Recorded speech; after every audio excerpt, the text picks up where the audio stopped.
Drift away to another time as the 1960s blend seamlessly into the 1970s in this cozy collection of bedtime stories. Join the charming and quirky characters of the Laundry Club. I started this series inspired by the beauty of relationships that form in the most unlikely of settings and circumstances. May your listening experience be heartwarming and inspirational as it helps you approach your waking life with an open mind to all the beautiful connections that may come when you least expect them. Discover how one may experience a chosen family as we realize we have more commonalities than differences with our neighbors.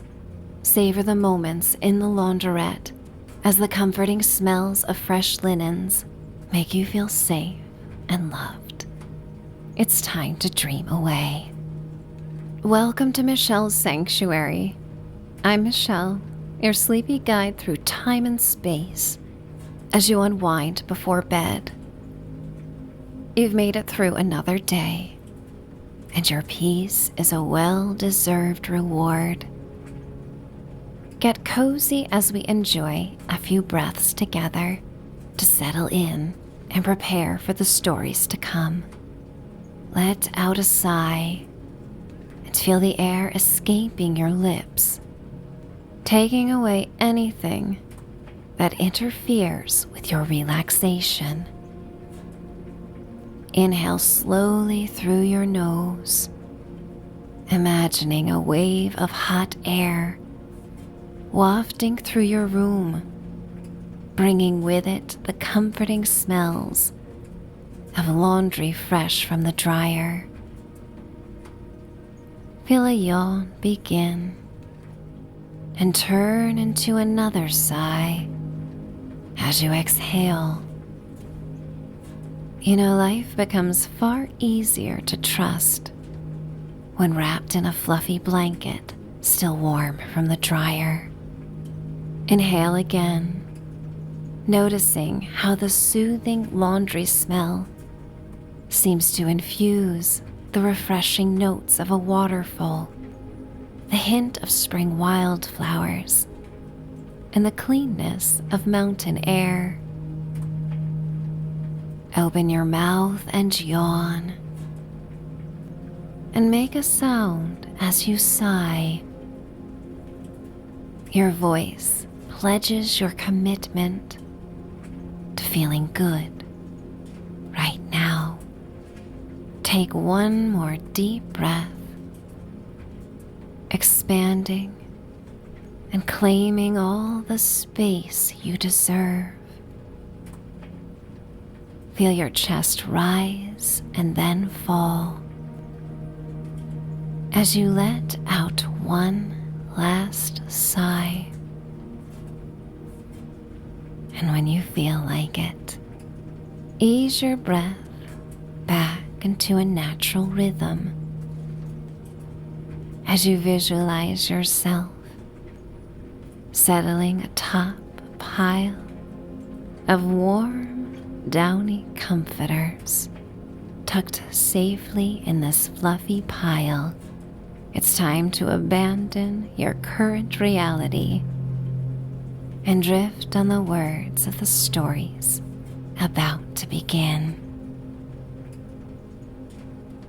The Cozy Launderette. Many decades past, there was a city where people would flock to when they wanted to discover themselves. Full of artists and dreamers, people came from all over the world to learn and to explore. Without judgment, they could be true to themselves. And it is this desire to be the greatest expression of yourself that leads you to the slick city sidewalks on a rainy night. You walk on a narrow, dark street lit by old-fashioned street lamps and the occasional headlights of a yellow cab. Your rain boots slosh in the puddles that form on the concrete like melted mirrors. Ripples are created by silvery drops that land in the ebony pools of rainwater. It is late in the night, and a mist covers the city like gray gossamer beneath the protection of your umbrella. You feel the soft, cool mist on your face, and it collects like morning dew on the grass of the nearby park. In the city, one may be alone and yet never feel lonely. The pre-war brownstones that line your block are occupied by families and young workers, by people who have come from countries in search of new beginnings, and by those who have spent decades drawn to the energy of the city and call it their forever home. In one of the brownstones, there is a bow window illuminated by candles that flicker inside the apartment. You see a pianist seated at a mahogany upright piano with a pencil behind their ear as they compose melodies and string together lyrics in a burst of creativity that often arrives at night. When the city becomes quiet, the artists may dream and make sense of the world when their creativity has no bounds. Across the narrow street, you see an older man in a khaki trench coat and an olivaceous rain hat. He walks a gray and white wire-haired terrier that has little interest in being out in the steady rain. You smile and wave, and he nods in return. The street ends in the park that is green and vibrant in the daylight hours of spring, but now looks like a shadowland illuminated by the bleary golden light of street lamps dappled along a walking path. The street is charming and has block parties in the summer. It is the most decorated street in the city when it comes time for Halloween and winter holidays. This effort of care for your block makes all who visit feel that they are welcome and part of a family and community. It reminds you how important it is to care and to find ways to show it, because these efforts may be far-reaching beyond your comprehension. You take in a deep breath and smell the flinty aroma of wet sidewalks as you come to the staircase that leads to your brownstone. The wide stone banister flows from the entryway to the glistening sidewalk like an ocean wave. The building was constructed at a time in history when details were important.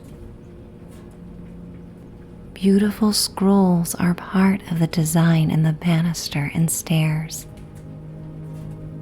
You pause beneath a street lamp for a moment and look up towards the raindrops as they fall like tiny silvery blue petals from the purple-black skies. You take in a deep breath and appreciate the quietude of this rainy night as millions of souls that inhabit the city are now fast asleep. You hurry up the stairs, knowing that in a short while the laundry club will convene in the cozy basement with what has become a weekly gathering. You unlock the front door and pass by a wall of mailboxes. You look at your name written in delicate cursive loops by the landlady and take a tiny brass key to open the box. You discover a postcard sent from a loved one that's traveled through time and space. Perhaps it's someone you have not heard from in some time. On the back, written in vibrant blue ink, you read, "Wish you were here. Miss you and think of you often." You run your finger across the indented words and feel a warmth in your heart as your lips turn into a smile. No matter the distance, love is a connector that may always be conjured with a kind thought. You close the mailbox and unlock the second heavy wooden door that has a large stained glass window. The mosaic is composed of vibrant glass in hues of sapphire, emerald, marmalade, and purple. You open the door and enter the carpeted foyer and place your umbrella in an antique bronze stand that houses other dripping umbrellas from your neighbors. You walk up the creaky wooden stairs to your second-floor apartment. The stairwell smells of home, of baked bread and pastries that were made by Madeline, a young and aspirational baker who caters for the weekly meeting of the laundry club by testing new recipes. There are 2 apartments on every floor, and you walk past her apartment door to your own. You insert the key and it clicks as you open the door and are greeted by your pet. You remove your wet boots and leave them on a doormat in the hallway, and then slide your feet into a pair of plush slippers. Your pet yawns, slowly awakening as they come up and brush against your legs. You bury your cool hand into their soft, warm fur, and they wiggle with contentment. The apartment, like every room in the old building, has a fireplace, an exposed brick wall. The wide windows look out onto a courtyard with various gardens in full bloom and outdoor tables and benches that belong to all the different buildings on the block. Come summer, there will be lanterns strung throughout that glow in a rainbow of colors. But tonight the courtyard echoes the soft sounds of rain falling and splatting into puddles that shine like pools of oil. Your pet jumps on the sofa and snuggles into the pillows, falling back to sleep. The apartment is designed to your dream preferences. It's a quaint 1-bedroom with high ceilings and colors that soothe you. Every time you return to it, and especially on nights with inclement weather, you are filled with gratitude for the cozy dwelling you call home. You look at your watch and it is fast approaching 11 p.m. You grab your sack of dirty laundry. Your bed is now bare, as you had stripped it in the morning in preparation for tonight's meeting.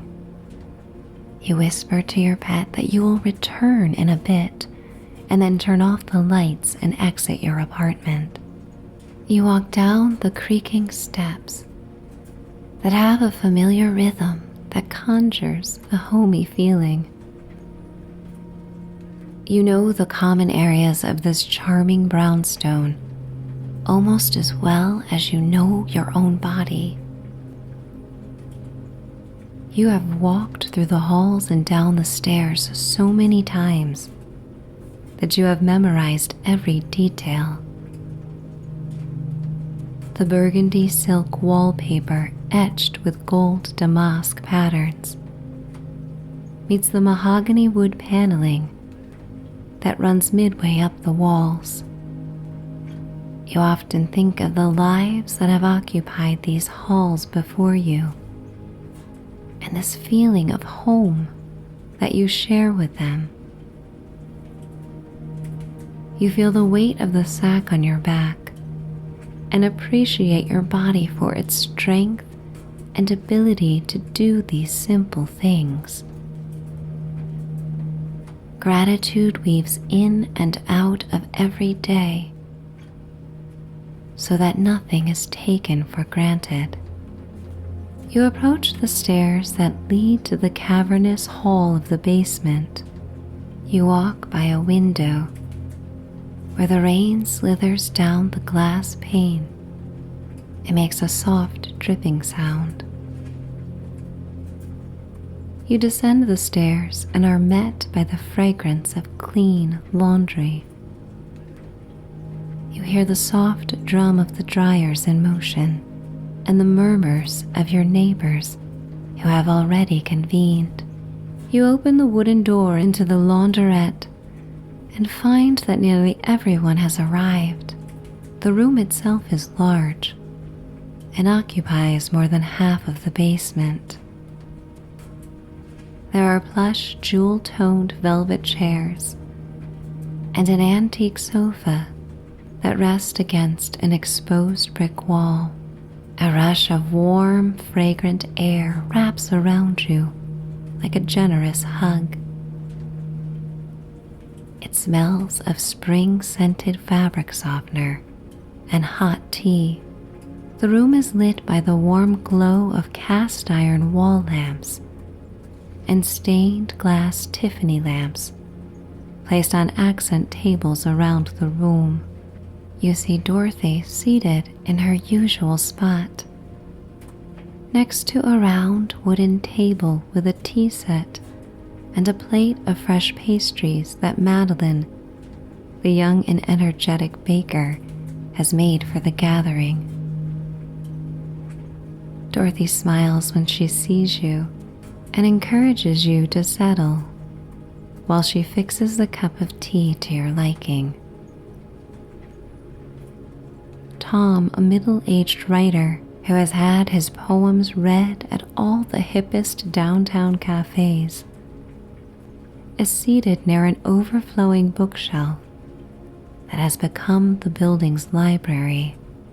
The sweet smell of old books often perfumes the room when the laundry machines are not in use, as the smell of fresh laundry tends to overpower the book smell. You approach an empty washing machine and remove the bottle of your favorite detergent from your laundry sack. You fill the machine with your linens and clothing and submerge them in a cap full of detergent before you close the door. You then grab a few coins from a pocket in the bag and start the machine. You look through the circular glass door as the water fills the machine and streaks down the window, much like the steady sheet of rain that falls down the windows in the laundry room. The machine makes a whirling sound as it spins. As often is the case, the hypnotic spin and watching the suds begin to form is soothing and entrancing. You feel satisfied when the basin is full of water, and suds and the fabric become like a braided round pretzel as they spin in a clockwise motion. You listen as Charlie, the building's super, enters the room. He's still dressed in his navy blue uniform. His eyes always sparkle when he puts on his charm, and his face erupts in a warm smile. For decades, he has been reliable in times of catastrophic need, or even for simple moments when a light bulb needs changing. You are the newest member of the laundry club, and yet every person in this room feels like a dear old friend or family member looking after you. Madeline enters the launderette, dressed in a paisley dress, and enthusiastically brings you a Danish that is still warm from the oven, along with a cup of tea prepared by Dorothy. You thank her and settle into a plush velvet chair. The small of your back rests against a soft pillow made by Dorothy. Everyone to have used this special space over time has left behind their mark by leaving books, furnishings, artwork, and records to play. Madeline goes over to the antique record player and removes an album from a sleeve. She sets it on the turnstile, and you hear the needle softly crack before the song that fits the perfect mood of the room begins to play. All of you come together with a mutual desire to relax and enjoy the cozy respite in the launderette each week.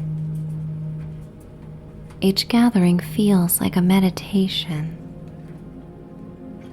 Everyone comes to this room as their most authentic self, because it is a safe place to be real and honest and be met with compassion and understanding. Here you can sigh and let down your guard and free yourself from all the expectations of the outside world. Within the exposed brick walls, you may renew yourself as your most beloved articles of clothing and fabrics are renewed in the wash. Charlie and Madeline sit atop the dryers with their legs dangling over the vibrating doors. And like an elegant dance, the moments of the gathering blend together in a way that you do not realize the passage of time. The crackling of the record and softly falling rain add to the symphony of sound created by the washing machine's swooshing and the humming melody of the dryer. You sip the tea and feel the silky, warm beverage cascade down your throat, like the clean, warm water now cascades down the glass door of the washing machine in the final rinse cycle. You notice how everyone in the room takes an audible sigh together when Tom asks Dorothy to read his selected poem for the week. It's not a sigh of judgment, but of deep relaxation. Dorothy adjusts her glasses and wipes away a wisp of silvery white hair from her forehead that has fallen from her loose bun. She takes the passage in her hand, and the room silences before the softly playing music, sounds of the machines and trickling rain.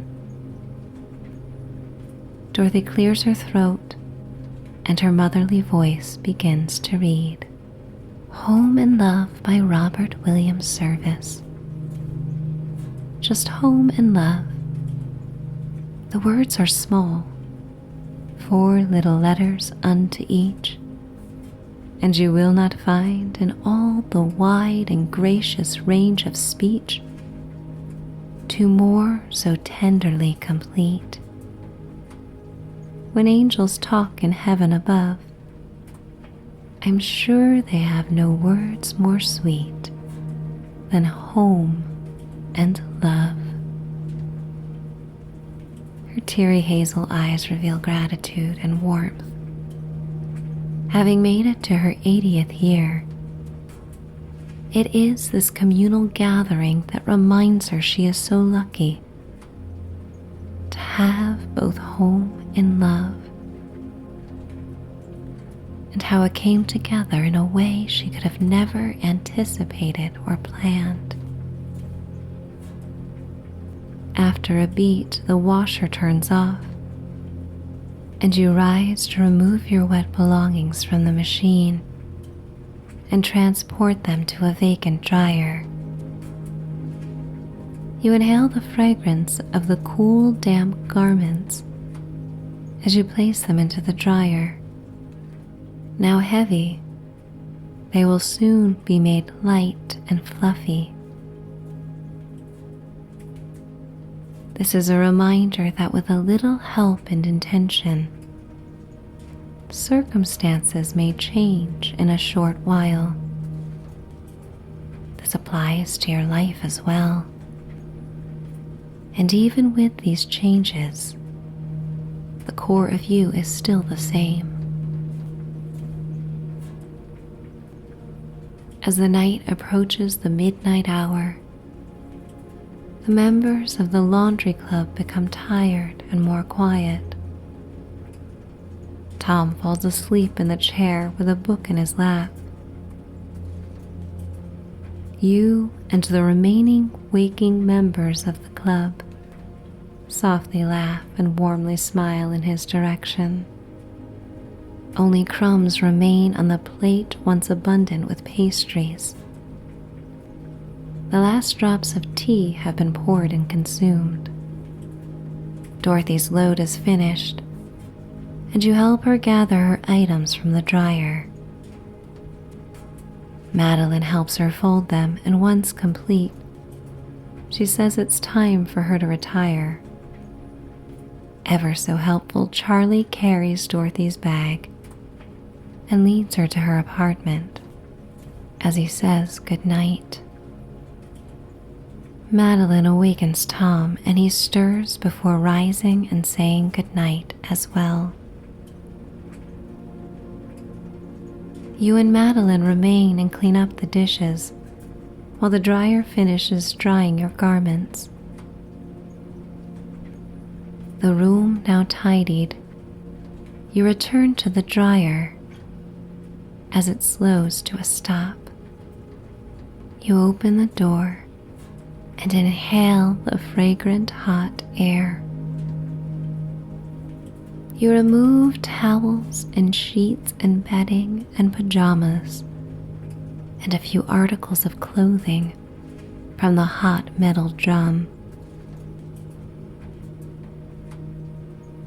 You engage in one of your most pleasing habits by bringing the warm towel to your face and inhaling the fresh laundry scent. The warm, soft fabric feels so good against your skin. You take it away and fold it along with the articles that you will not need on this rainy night. You place them neatly in the laundry sack. The routine of folding gives you a sense of accomplishment.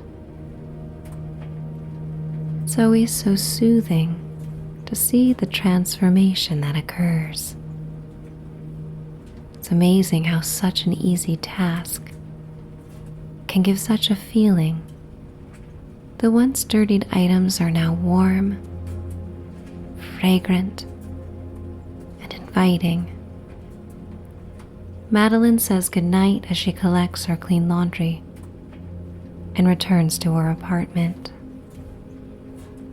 You fill your bag with the rest of your clean linens and then switch off the lamps around the room.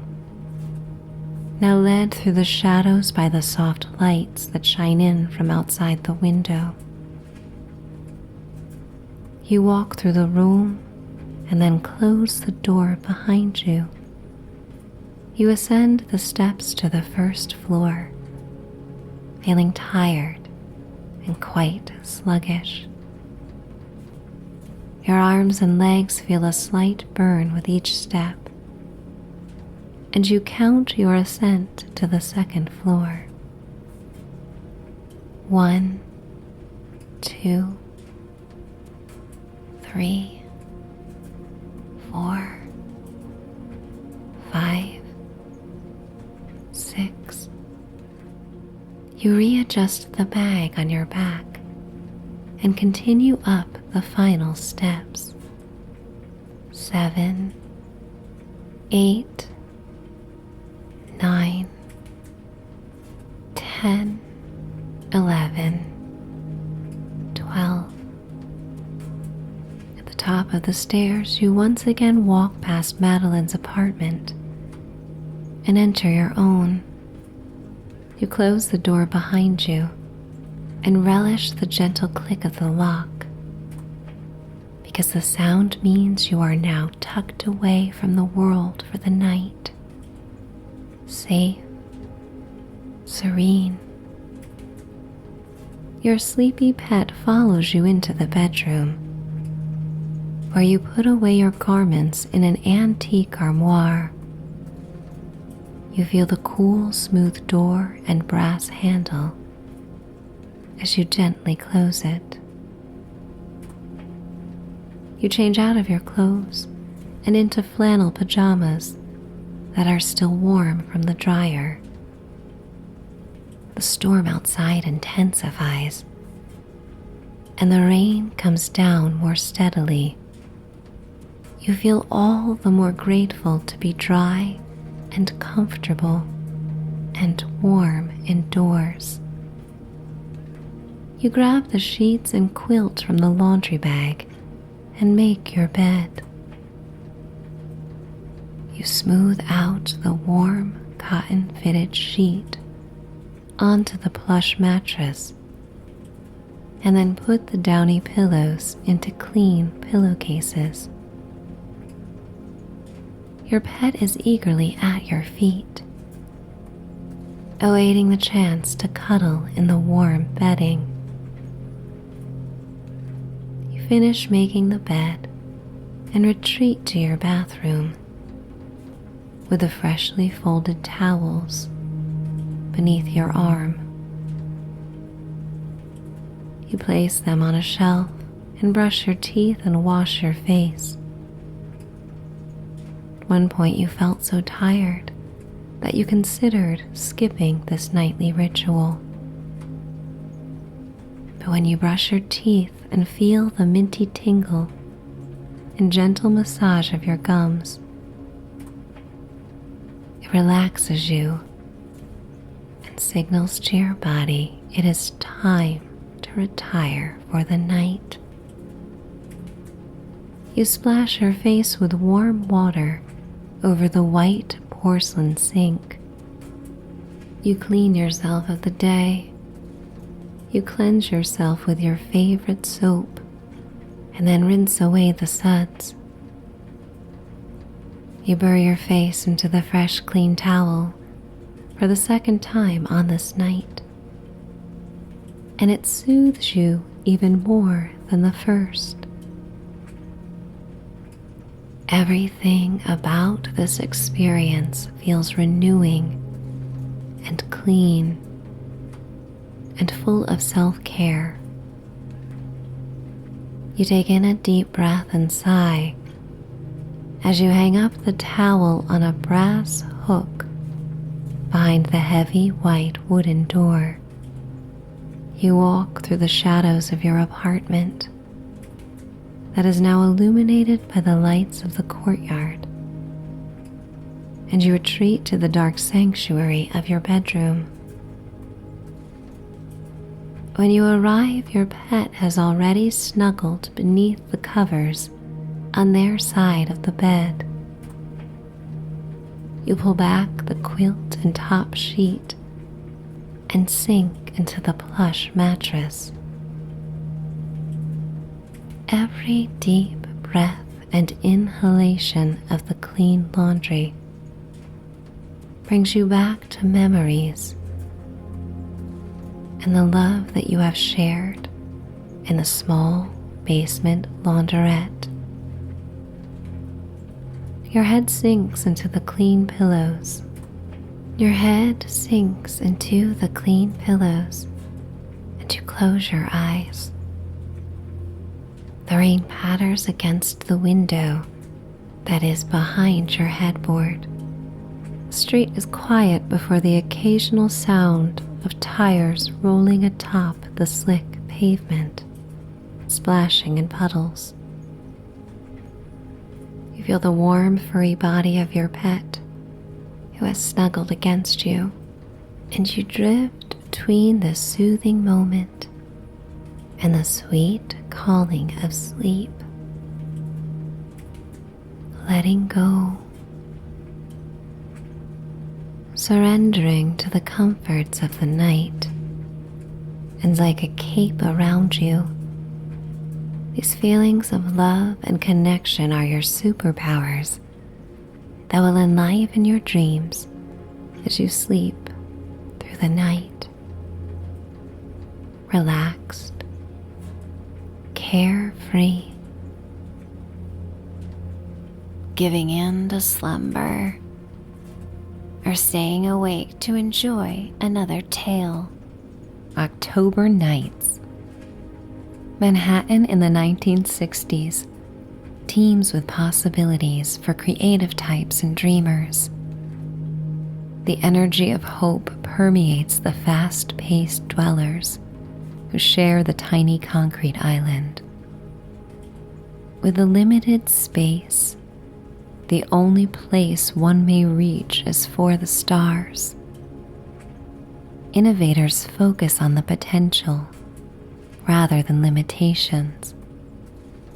And so each passing day, the city continues to grow upward in a never-ending expansion. The humid warmth of summer has at long last been replaced with the cool reprieve of October.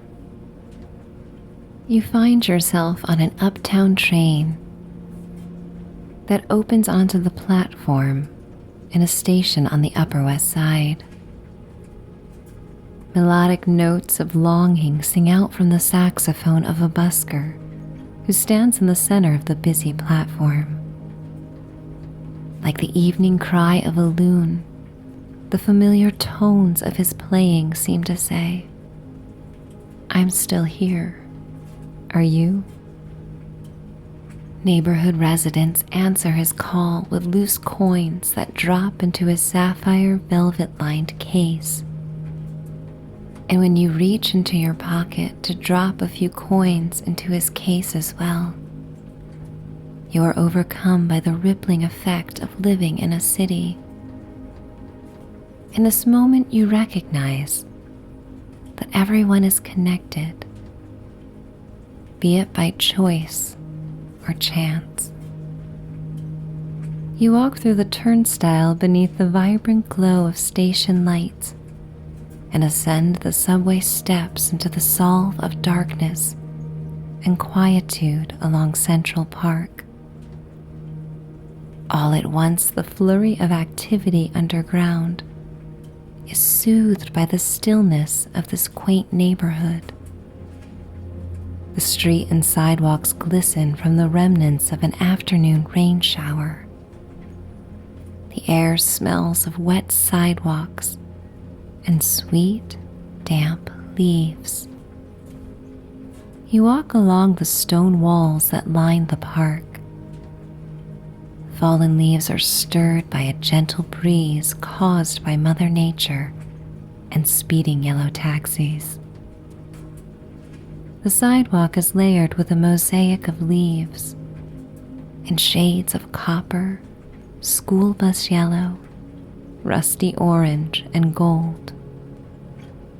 A few leaves stick to the soles of your tawny boots, as you cross Central Park West and walk towards your quiet street of low-rise buildings.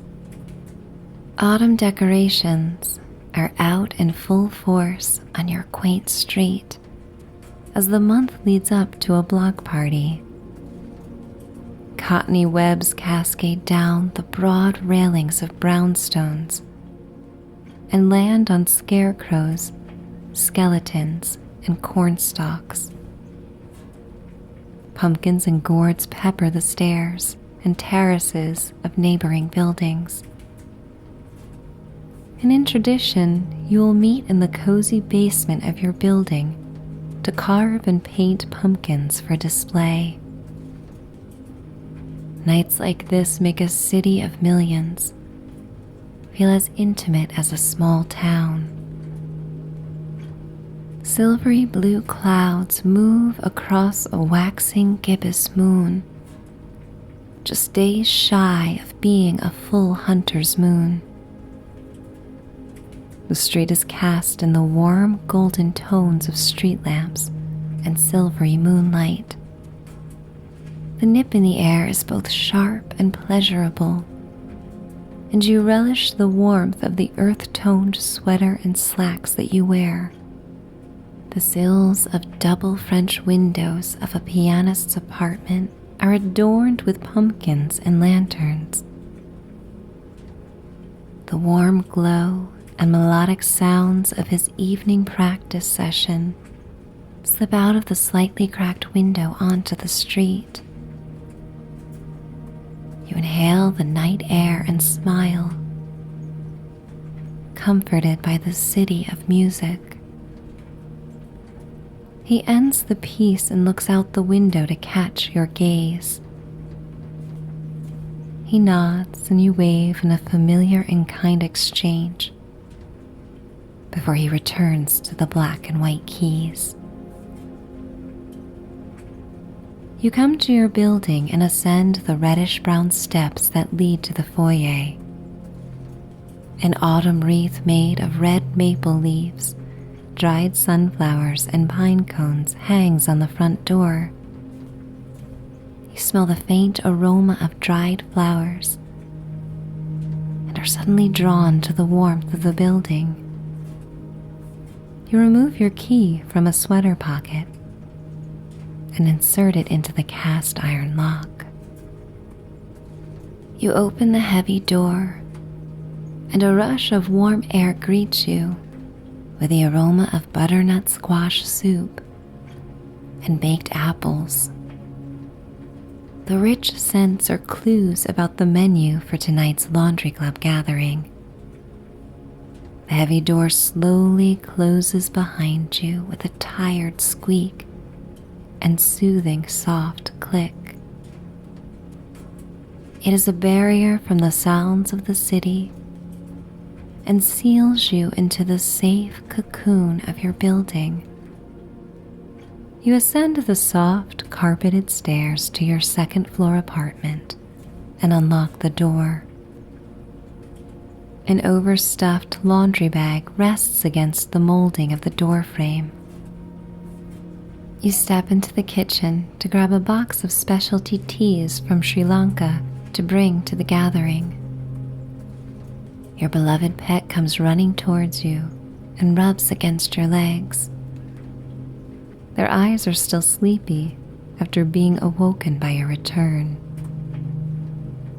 You leave your apartment and your pet leads the way down the stairs. The soft patter of pet paws is followed by your heavy footsteps. You balance the laundry bag on your shoulder and the tea box beneath your other arm. Your arm softly brushes against the gold damask pattern of the burgundy silk wallpaper, and your bag glides across the mahogany wood paneling. The staircase is narrow and conjures thoughts of when the building was a family's primary residence, before it was converted into apartment dwellings. You are happy to be part of the different kind of family that is formed with the changes brought by time. You count each step as you descend in what has become a ritual of consciousness and gratitude. You appreciate every working part of your body for its ability to bring you up and down the stairs. You descend the last set of stairs that lead to the cavernous basement hallway. You walk by a window and look out at the courtyard. Ivy drips down brick walls, and the outdoor space is decorated with Halloween decor and small fire pits. You hear the soft drums of the dryers in motion and the murmurs of your neighbors who have gathered before you.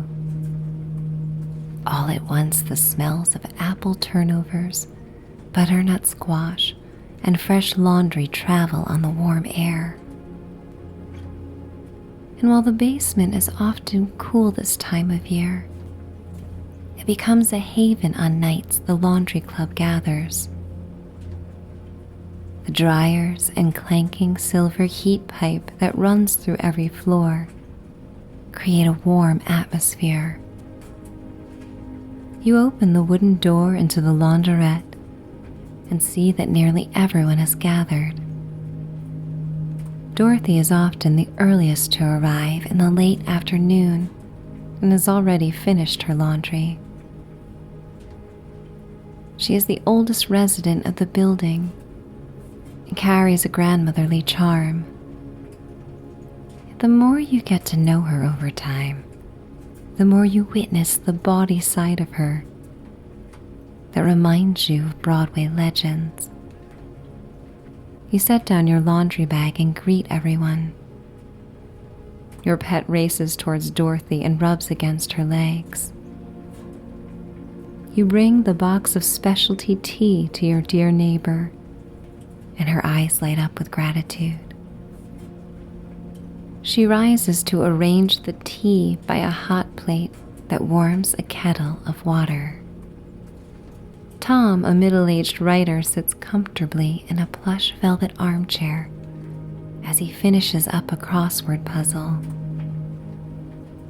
Dressed in a tweed blazer with shoulder patches and brown slacks, Tom often looks like the face of an ad for smoking pipes.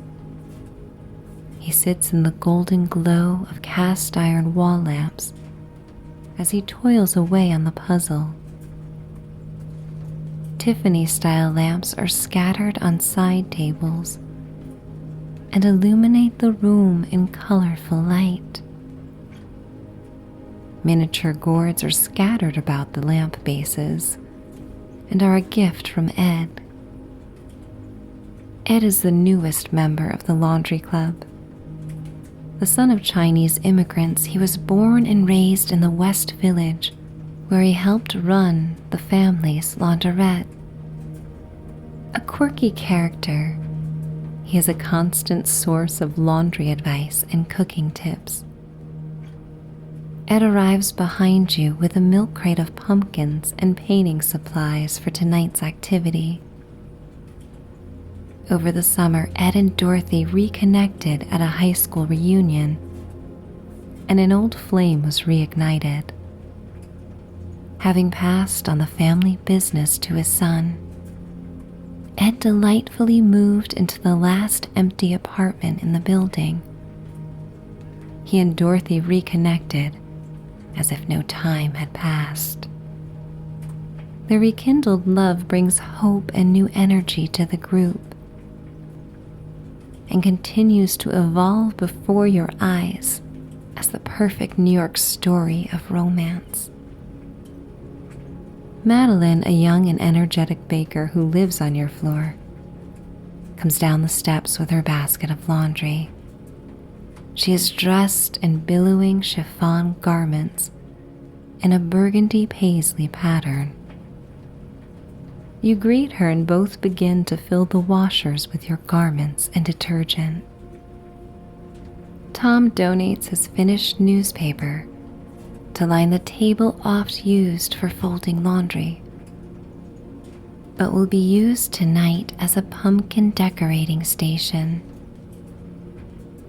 Ed gleefully sets out the pumpkins and supplies with the energy of a teenager in love. Dorothy offers to prepare a cup of tea for you as you feed the washer with coins and start the machine.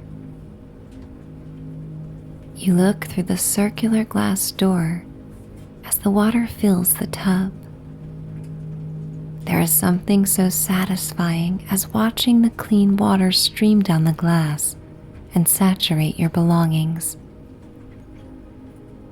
The machine makes a whirling sound and spins, and you watch suds form.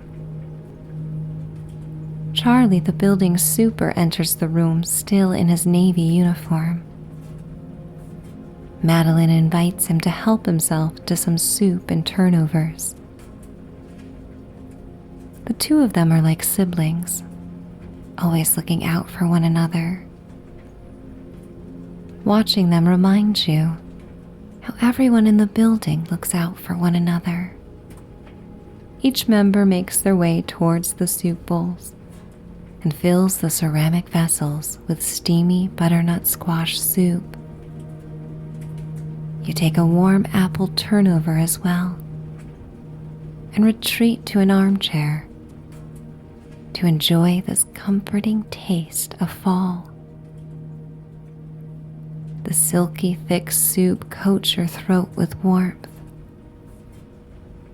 The buttery pastry flakes melt on your tongue and leave a hint of cinnamon.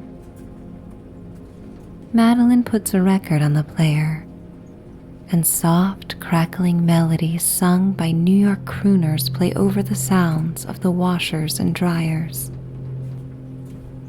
Ed prepares the pumpkin station while everyone finishes eating. The wash cycle ends, and you and Madeline return to the machines and remove your damp, clean-smelling items. You place your belongings in the dryer, insert a few coins, and then listen for the soft drumming sound to begin. Everyone does their own thing at the same time, like members of an orchestra, playing different instruments and parts, yet harmoniously coming together. The laundry club is free of judgment and celebrates the unique qualities of every member. In the special place, you are reminded that it is okay to be the full expression of yourself at any time.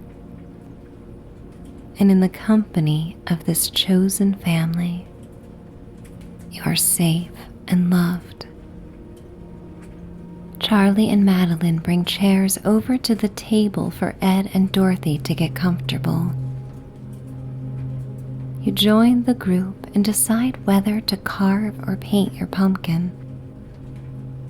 Tom remains in his armchair and rifles through the pages of a book for tonight's reading. Madeline paints an autumnal scene of Central Park on her pumpkin. Her fingers gracefully move with the same artistry used to create the most delicate of pastries and pies. Ed and Charlie engage in a playful competition as they carve caricatures of each other. Dorothy paints the silhouette of a cat in a barren tree, while your furry companion sleeps by her feet. Dorothy remains your pet's second most favorite person in the world. You are lost in the meditative act of creation. With no plan, you spontaneously decorate your pumpkin and don't focus on the outcome. You recognize how this approach plays out well in other daily feats. Being present, being in tune, and knowing that your attention to the present moment will always deliver a worthy outcome. Tom clears his throat and begins the night's reading. Autumn and Sunset by Mary Ann H.T. Bigelow. Hail, sober autumn, thee I love, thy healthful breeze and clear blue sky, and more than flowers of spring admire thy falling leaves of richer dye. 'Twas even thus when life was young, I welcomed autumn with delight, although I knew that with it came the shorter day and lengthened night. Let others pass October by, or dreary call its hours or chill. Let poets always sing of spring, my praise shall be of autumn still. And I have loved the setting sun, e'en then his rising beams more dear.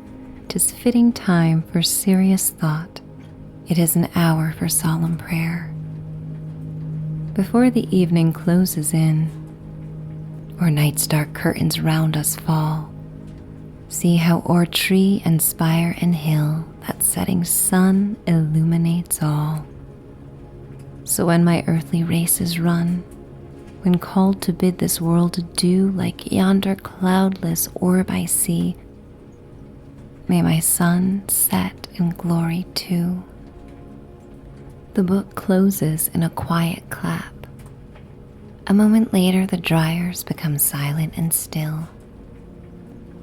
The last song on the record plays, and everyone in the room takes a moment and collectively sighs. You walk to the dryer and remove your articles of clothing. You carefully fold them and place them in the depths of your laundry sack. You then take a heap of sheets and blankets and pile them on top. You tighten the drawstring of the bag, and your pet awakens and comes towards you. The silver heat pipe clanks from time to time. Madeline and Tom clear away the soup bowls and clean up the remaining crumbs, while the rest of the crew cleans up the pumpkin station. You stand for a moment and watch these remarkable neighbors work together. You boil water in the tea kettle to make one last cup of a sleep-inducing varietal. You prepare the elixir for everyone in the room. A gust of wind blows caramel-hued leaves against the window. It makes you all the more grateful for the warmth of the tea. Everyone gathers around to get their tea and raise the cups in a toast to signal the end of the October meeting. You taste the mint and lavender notes of the tea as it flows down your throat. Madeline yawns first, and the feeling becomes contagious as everyone in the room is led to yawn in a domino effect. One by one, everyone begins to return to their apartments for the night. You gather your laundry sack and pause to look back at Ed, the last remaining guest. Ed tidies up the table and washes the last of the teacups with a look of pure joy on his face. You watch him and offer to help, but he declines. He places the teacups on a towel to dry. He then gathers the milk crate of decorated pumpkins, excited to arrange them on the front stoop. You turn off the lamps and follow him to the hallway and up the stairs. Your pet follows at your heels. As you and Ed part ways in the foyer, he turns his head and his eyes sparkle. You know, it was a lucky day when I moved into this building. It may have been the luckiest day of my life. You smile at his confession and wish him good night. And somewhere you feel that your luck changed as well from the moment you joined the laundry club. You ascend the steps to your apartment, feeling tired and quite sluggish.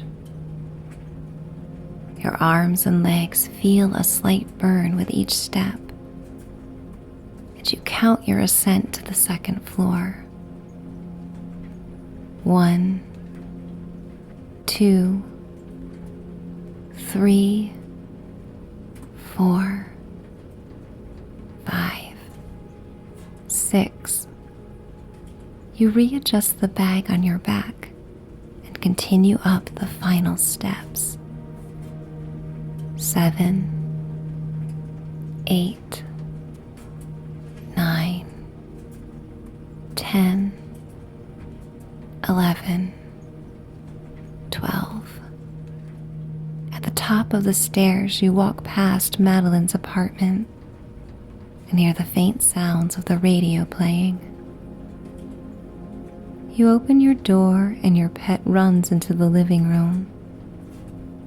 You follow and close the door behind you and relish the gentle click of the lock as you are now tucked away in your snug apartment. Safe, serene. Your sleepy pet follows you into the bedroom. You make the bed and they hop on the sheets and blanket as you smooth them. You walk across the hardwood floors to an antique armoire and put the folded clean clothes away. You change out of your fall attire and bring freshly laundered cotton pajamas to your nose and inhale their soothing fragrance. You change into them. The pajamas are still warm from the dryer and feel soft against your skin. You walk to the window and look out onto the city. Orange and copper leaves swirl like tumbleweeds across the concrete below. You draw the curtains closed and the room becomes dark. You pull back the blanket and top sheet and climb atop the plush mattress. Every deep breath and inhalation of the clean laundry brings you back to memories and love that you have shared in the basement laundrette. Your head sinks into the clean pillows as you close your eyes. Your pet joins you on the bed and snuggles against your side. You drift between the soothing moment and the sweet calling of sleep. You travel on a wave of love and appreciation for this communal night. These feelings of love and connection wrap around you like a cape and bring superpowers that will enliven your dreams as you sleep through the night. Relaxed, carefree, welcoming sleep, or inviting in another story to help you unwind. Up on the roof. Decades ago, the city of New York was a playground for artists and dreamers who came together in an international melting pot. Times were simpler and people were more connected before the digital age. The city carried its rich history in cozy streets of row houses and brownstone buildings. Flourishes of character could be found on every corner, from the eccentric inhabitants who thrived in this creative environment without judgment, to the embellishments found in the facades of Beaux Arts buildings. It has been said that when a flower does not grow, you do not change the flower. You change the environment around the flower so it may bloom. For this reason, you find yourself in this city among the other dreamers who came to this fertile landscape for reinvention and reconnecting with their most authentic selves. On this late summer night, the air is warm and devoid of humidity, with the most subtle nip of fall on the breeze. You find yourself in the heart of Central Park and walk along the edge of the lake, where rowboats are lazily navigated by visitors and locals. The last rays of sunlight spill over the lake like molten lava, richly saturated and warm. The lush, verdant trees bask in golden hour, and when you look southerly, you see the gleaming towers that line the perimeter of the park. You are dressed in tailored summer clothes from another time. They are classic yet comfortable and make you feel confident and attractive. Walking through the park in this different era, you are surprised to find that even while the fashion and styles of the time are so different, the core of you feels exactly the same. You are you, no matter where you land in time and space. You are the awareness of what is unfolding around you and how it feels to be in your body. You feel relaxed and calm. And when you inhale the aroma of summer flowers that overflow in flower beds planted along the path, your lungs feel rested in a way that comes from a day of laughing, walking, and breathing deeply. You venture across the bridle path, passing policemen on horseback. The sounds of the horses' hooves clopping against the dirt path is soothing, and conjure thoughts of the city when it was a horse-drawn town. You exit the park and walk towards your cozy side street that is lined with rows of low-rise brownstone buildings. The stones retain the warmth of the summer sun and radiate heat as you walk in their shadows as dusk approaches. The sounds of children laughing and playing in courtyards carry on to the otherwise quiet street. In one of the buildings, double French windows open out on the street so a pianist on your block may catch the evening breeze. Ivory chiffon curtains glide on the soft winds like white gossamer, floating into the apartment as the melodic notes played on the grand piano create a soundtrack for your block. You pause for a moment to close your eyes and feel your feet connect with the sidewalk. The breeze causes goosebumps to form on your skin, and it sweeps your hair softly behind you.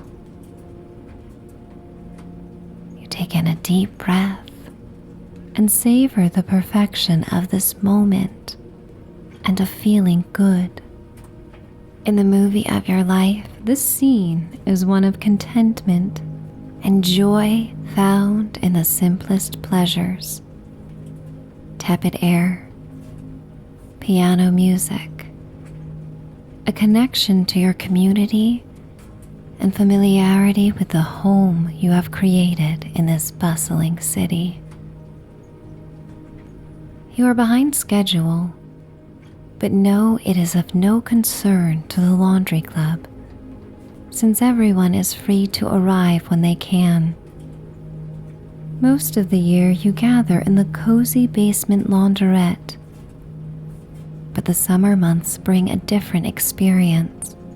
Everyone washes their clothing throughout the day at their leisure and climbs to the 4th floor roof to hang the damp, clean articles from lines strung across the building. The articles are dried in the summer sun, and you convene after sunset to enjoy one another's company and fold the clean laundry together. You come to your building and ascend the reddish-brown steps that lead to the foyer. You remove a key and insert it into the cast iron lock.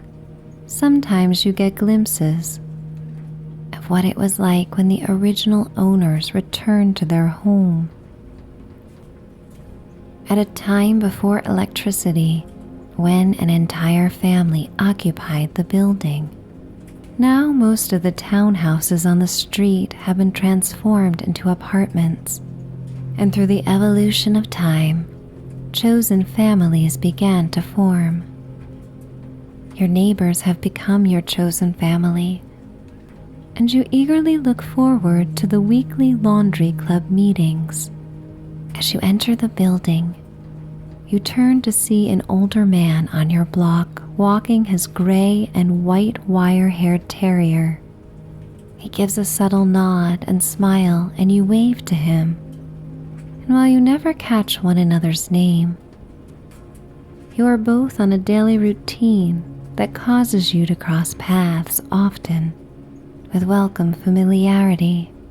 The heavy front door gently closes behind you with a soothing, soft click. It's the first door of 2 that separate you from the noise of the city, sealing you into the safe cocoon of your home.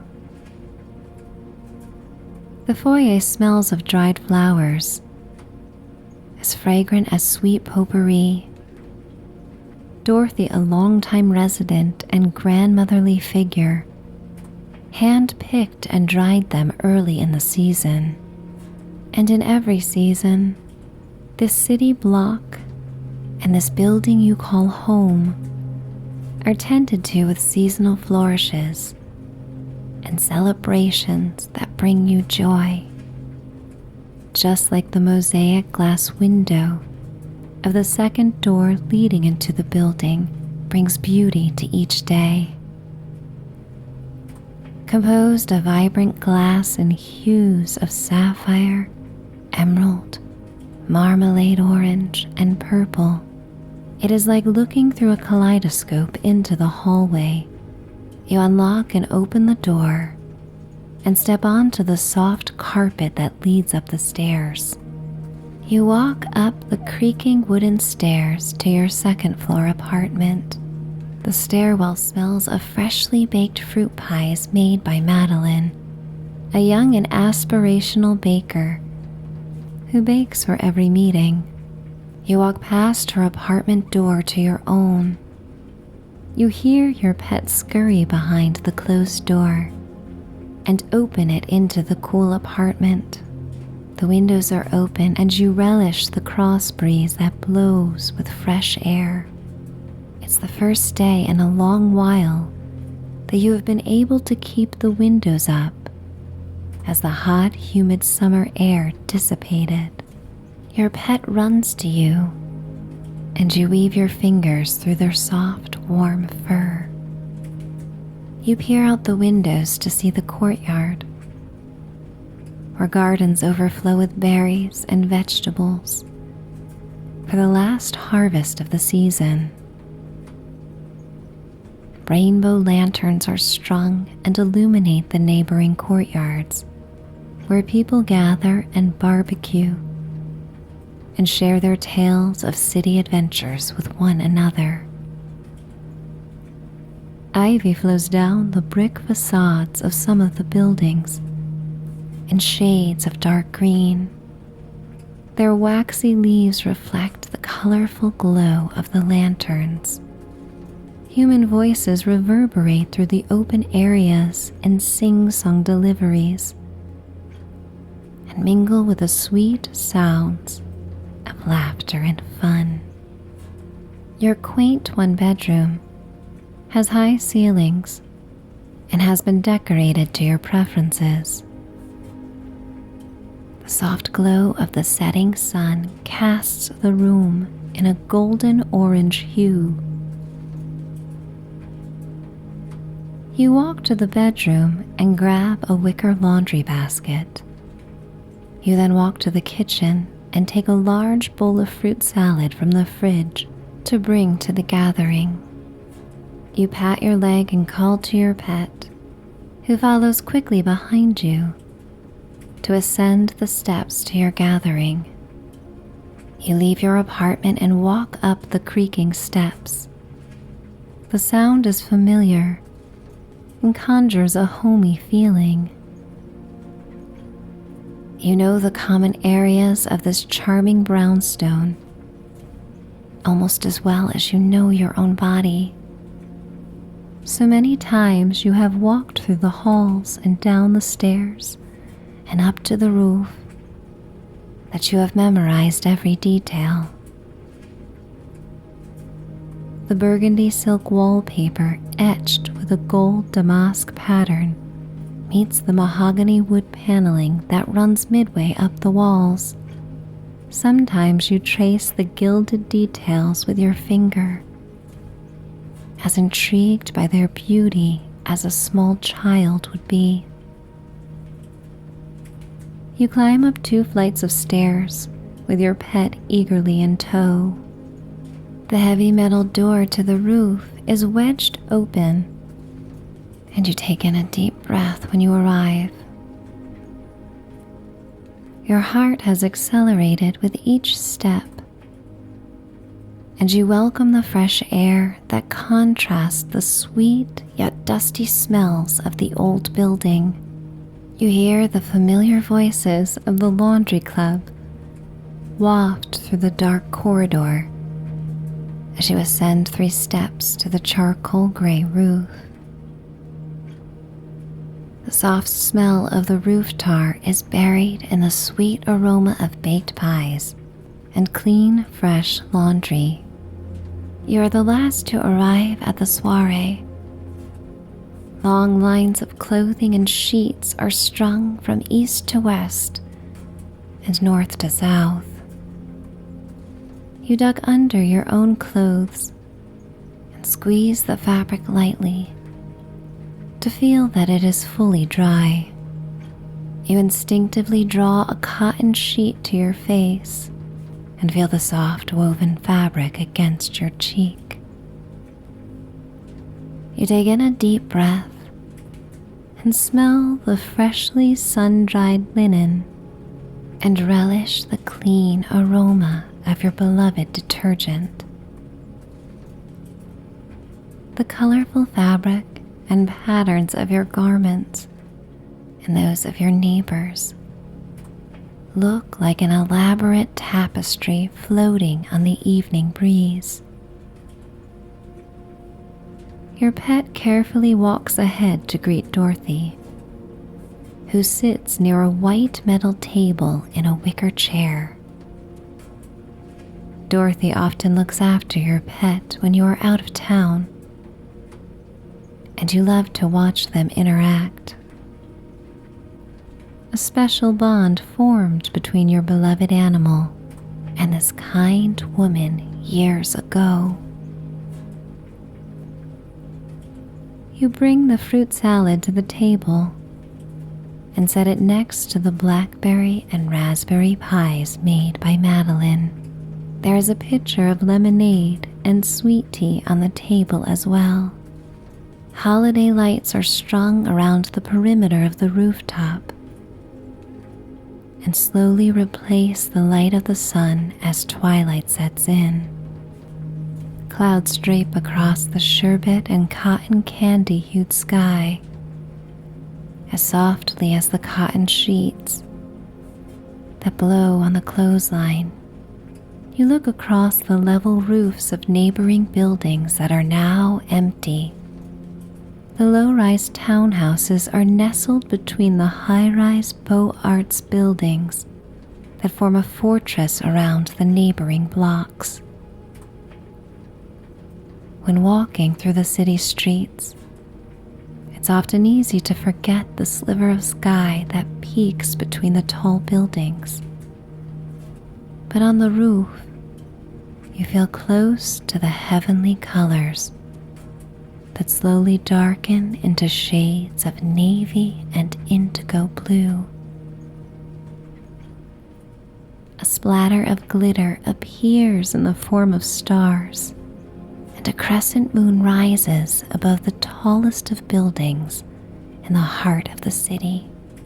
Tom, a middle-aged and renowned poet, sits on a low wall that divides the roofs of neighboring buildings. As always, he has a notebook in hand and a reading prepared for the gathering. Charlie, the building super, is still dressed in his navy blue uniform. His eyes sparkle when he speaks with Madeline, and his engagement with her often reminds you of that between a loving older brother and his dear sister.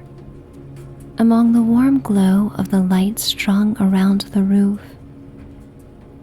and the soft golden light that pours from windows of neighboring buildings, there is a feeling of magic in the air. Summer is slipping away, but its golden moments shine brightest in evenings like this. Soft laughter and conversations in the courtyard and on the street make their way to the roof along with the hum of buildings. When the laundry club gathers, you come with a mutual desire to relax and enjoy the simplest of things. Each gathering feels like a meditation. You all come from different walks of life, with rich experiences and varying reasons as to how you ended up in this city and this quaint building. And it is the uniqueness of each other that you most embrace. Everyone arrives as their most authentic self because the laundry club offers a safe place to be met with compassion and understanding. You sigh and let down your guard and all the expectations of the outside world. Charlie and Madeline begin to take drink and dessert orders for everyone, and they are often most joyous to play the role of hosts. The smell of clean laundry now travels on a cool, soothing breeze. The roof still retains the heat of the day, and your feet feel warm and cozy resting atop it. You sit in a chair near Dorothy, and your pet is cozily curled up at her feet and drifting to sleep. And like an elegant dance, the moments of the gathering blend in a way that you forget the passage of time. You enjoy a piece of berry pie and wash it down with a summer drink of your choice. Most often, the lemonade and tea are blended into Arnold Palmer's on nights like this. You relish the tangy and sweet tastes of summer on your tongue. After catching up and commenting on the beauty of the night, the gathering is caught in a collective silence. And then everyone sighs in contentment. It's time for the reading. And on this occasion, Tom asks you to read the passage and passes you his notebook. You rise to stand near the holiday lights that illuminate the passage from the poem. Summer by Amy Lowell. And it is summer, glorious deep-toned summer, the very crown of nature's changing year, when all her surging life is at its full. To me alone it is a time of pause, a void and silent space between two worlds, when inspiration lags and feeling sleeps, gathering strength for efforts yet to come, for life alone is creator of life. And closest contact with the human world is like a lantern shining in the night to light me to a knowledge of myself. Dorothy's sparkling hazel eyes are the first to meet yours as you finish the reading.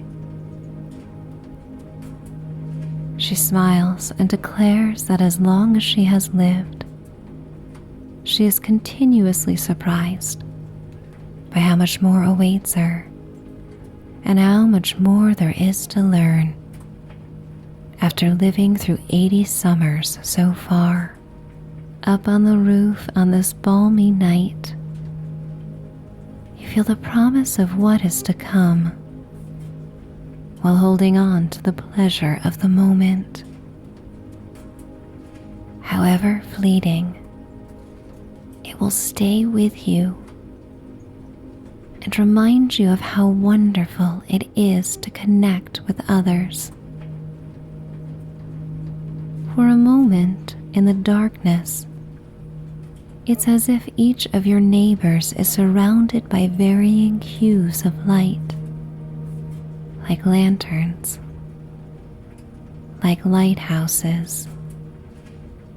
The glow offers hope. You imagine your own aura and the color of light that you emit when you are at your happiest. It feels good to shine, to be alive, to be radiant. It's time to collect your laundry. One by one, you and your chosen family members begin to rise and collect their clean, dry items. You go to your clothesline with your basket and remove the clothespins and items one by one.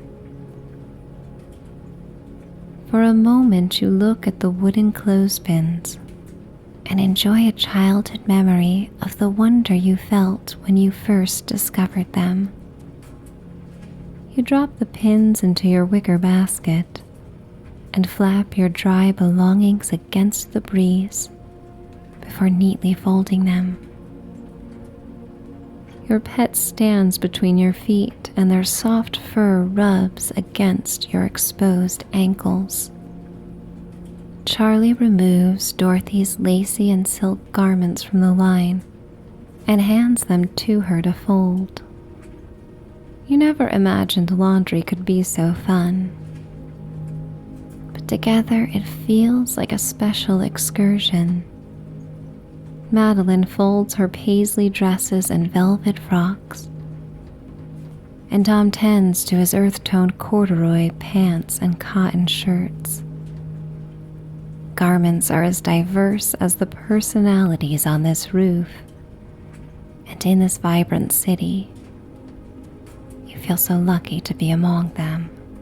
Charlie helps Dorothy towards the roof door and they say goodnight.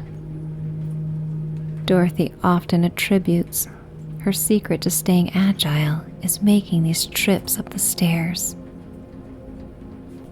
and never staying still for too long. Madeline gathers the last of the pies and empty pitchers in a picnic basket. She balances the basket in one hand and her sack of clean laundry in the other. She leaves and Tom follows shortly behind. You and your beloved animal are the last on the roof, which is now a barren and wide open space. now the garments have been taken down from the clotheslines. You sit in this empty space on the roof for a moment, as if in a meditation. Your pet curls up near your folded knees.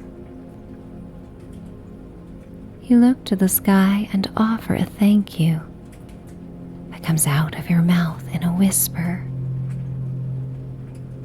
You feel the cool night breeze and take in a deep breath.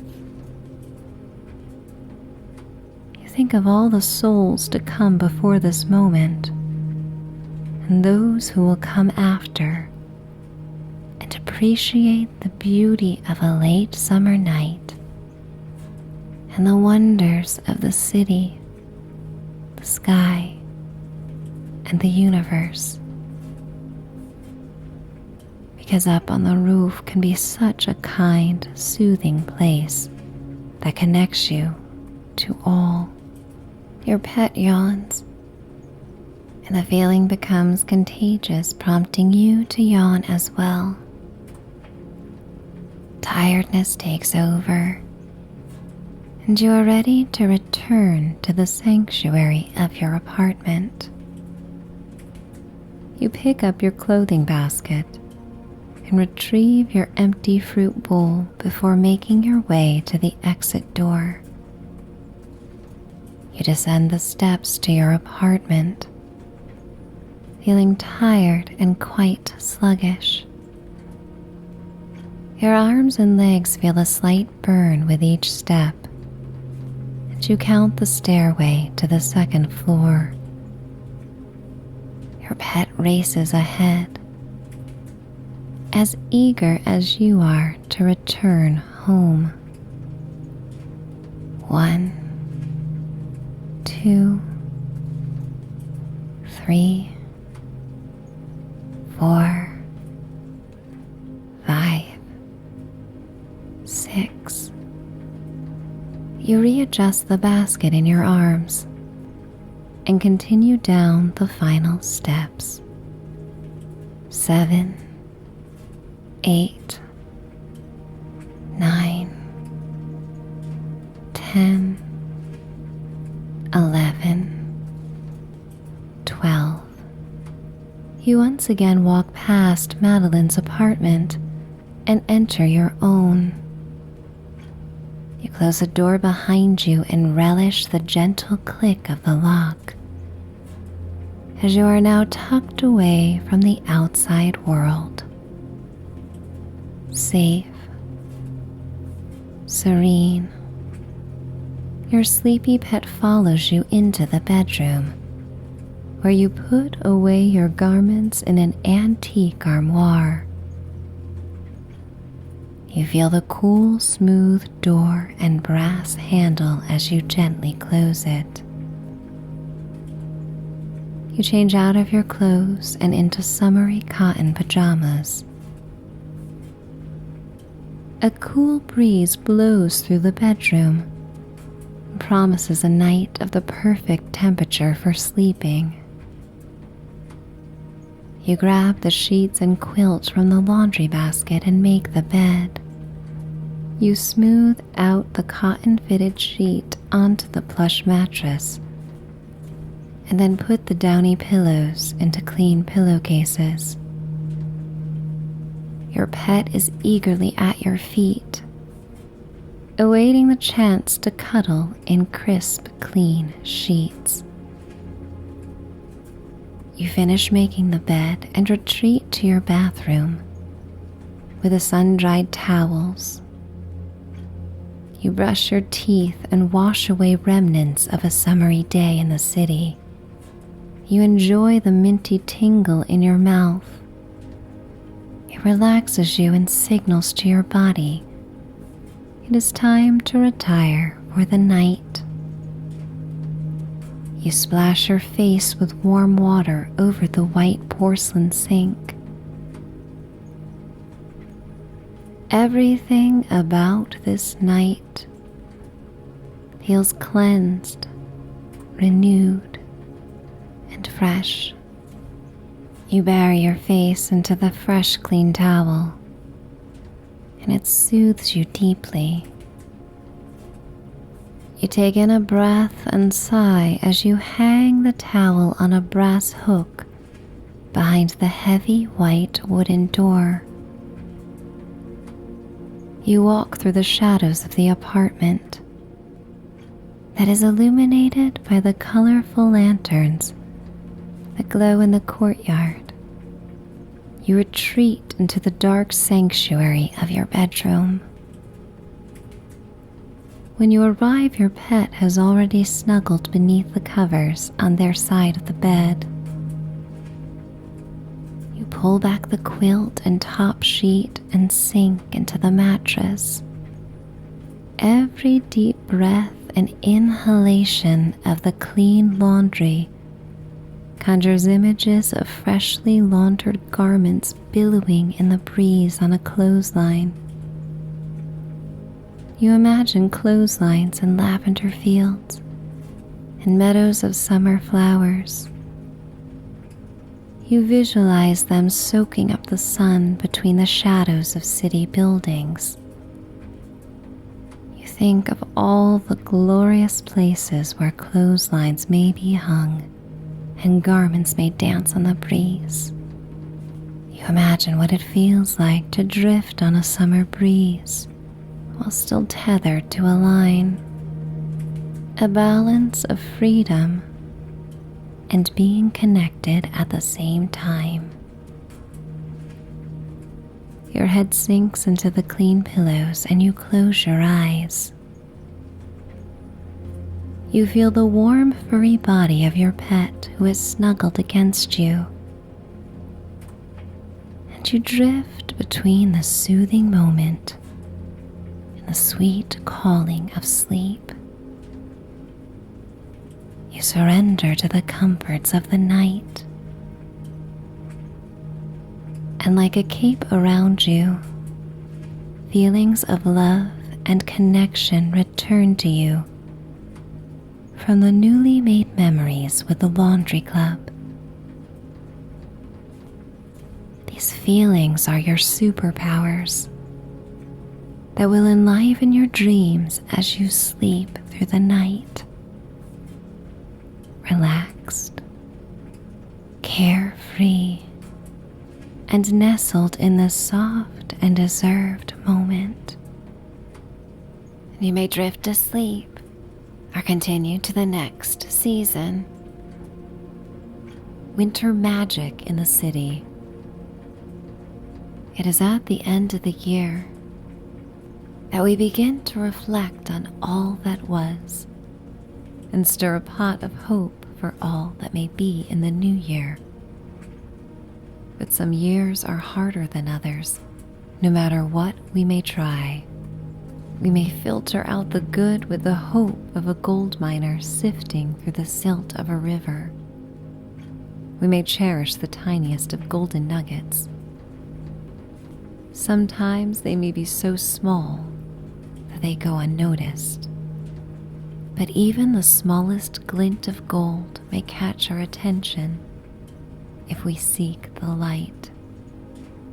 The sparkling holiday lights in the city shimmer with hope and promise in the darkest of nights surrounding the winter solstice.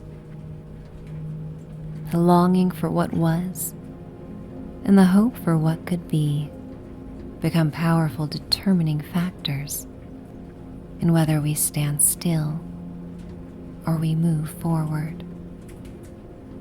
And no matter how dark and cold the winter becomes, this special time of year offers a spark of hope with the potential to become an enduring flame. You find yourself wandering Broadway as flurries fall on Manhattan on the cusp of 1970. As you travel through time, you soon recognize that yearning for something more in a new year is a timeless sensation spawned by promise. Every anonymous soul to pass by carries wonder within them about what a new year may deliver. It's part of the human experience. The sidewalk is dusted with a thin layer of snow, mottled with the footprints of pedestrians out on a post-Christmas Day stroll.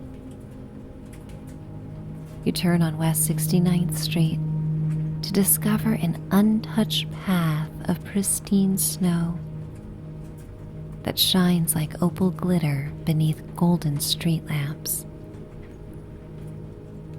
The lampposts are decorated with plush wreaths wrapped in scarlet ribbons. The air smells of snow, wood smoke, and candied nuts from a local street vendor. The gentle hum of city buses heading downtown is accentuated by the occasional tapping of the horn by an impatient yet dutiful cabbie barreling up the avenue in haste. You are warmly dressed in a wool peacoat and gloves that capture the fashion trend toward rich earth tones. These hues of burgundy, taupe, and browns pay an unintentional yet sophisticated homage to the Mother Earth loving hippies roaming the park and clubs in the village. You approach a corner diner on Columbus that is open 24 hours and known to host an eccentric array of West Side residents. Fashion models sip coffee at the counter in mini dresses and go-go boots. Well-known writers scribble away at corner booths, their tables covered in muffin crumbs as they burn the midnight oil in their makeshift offices each winter night. Locals entertain family members from near and far who travel to the city to experience the holiday spectacle. You arrive at the diner to meet with Ed, the newest member of the laundry club and resident of your building. An unexpected friendship has formed with this charming yet peculiar man who grew up in Greenwich Village, raised by Chinese immigrants. Having left the family laundry business to his children, Ed now enjoys his retirement uptown, and on this night, he insisted you join him for a Boxing Day celebration. You walk into the warmly lit diner and find Ed sitting beneath a neon open sign, looking out on the falling snow. The windows are decked in evergreen garland and large, colorful holiday bulbs. You approach the deep orange and gold vinyl booth and slide across it. Ed turns to you, peering out of his black-framed glasses with lenses as thick as his thumbs. His eyes light up and his eyebrows raise as he asks if you're ready to try his take on the Manhattan Special. You smile and agree. A waitress and aspiring Broadway actress approaches the table. She's dressed in a baby blue A-line dress and apron and a white envelope hat. Her shiny brass name tag reads Marguerite.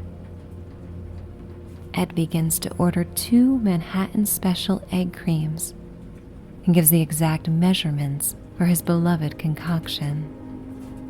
He tells you both how the Manhattan Special has been around since 1895 and is a soda made of espresso beans, seltzer, and sugar. He explains that since egg creams are made from seltzer-flavored syrup and milk, the Manhattan Special is a perfect substitute and mixer. He goes on to tell Marguerite that egg creams had also been around since the 19th century, and someone misunderstood the Yiddish words echt creams, which means good cream. Ed always takes pleasure in educating people on the fact that there are no eggs in an egg cream. Ed's animation and excitement are so engaging that you and the waitress are a captive audience as he spews out these facts like a walking encyclopedia and New York's culinary staples. He gives her a mischievous smile when he says she can go ahead and use some half and half instead of milk to make it richer. It's the holidays after all. Since Ed moved into your building, you've learned you can count on him for a constant array of facts about the city and inappropriate jokes. As a proud native New Yorker, Ed has a burning desire to share his knowledge and love of his hometown with anyone who will listen. And most often his infectious delivery makes even the most jaded of New Yorkers want to listen. A popular holiday song plays on the jukebox. The analog sound lends an air of intimacy and authenticity. The soft, soothing crackle of the vinyl conjures warm feelings one feels alongside the fire on a winter night.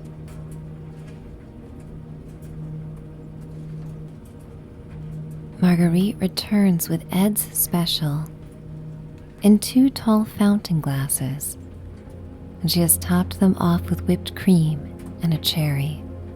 You joke with Ed that all the sugar and caffeine may keep you up all night, and he smiles and explains that the night is young and this city never sleeps.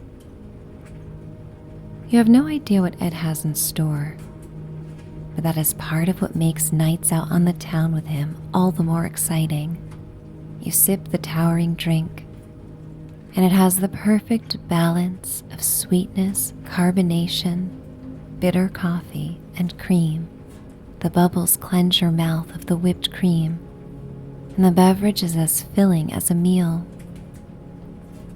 Even if you didn't love the drink on its own, the atmosphere and Ed's sheer enthusiasm would have convinced you that you did.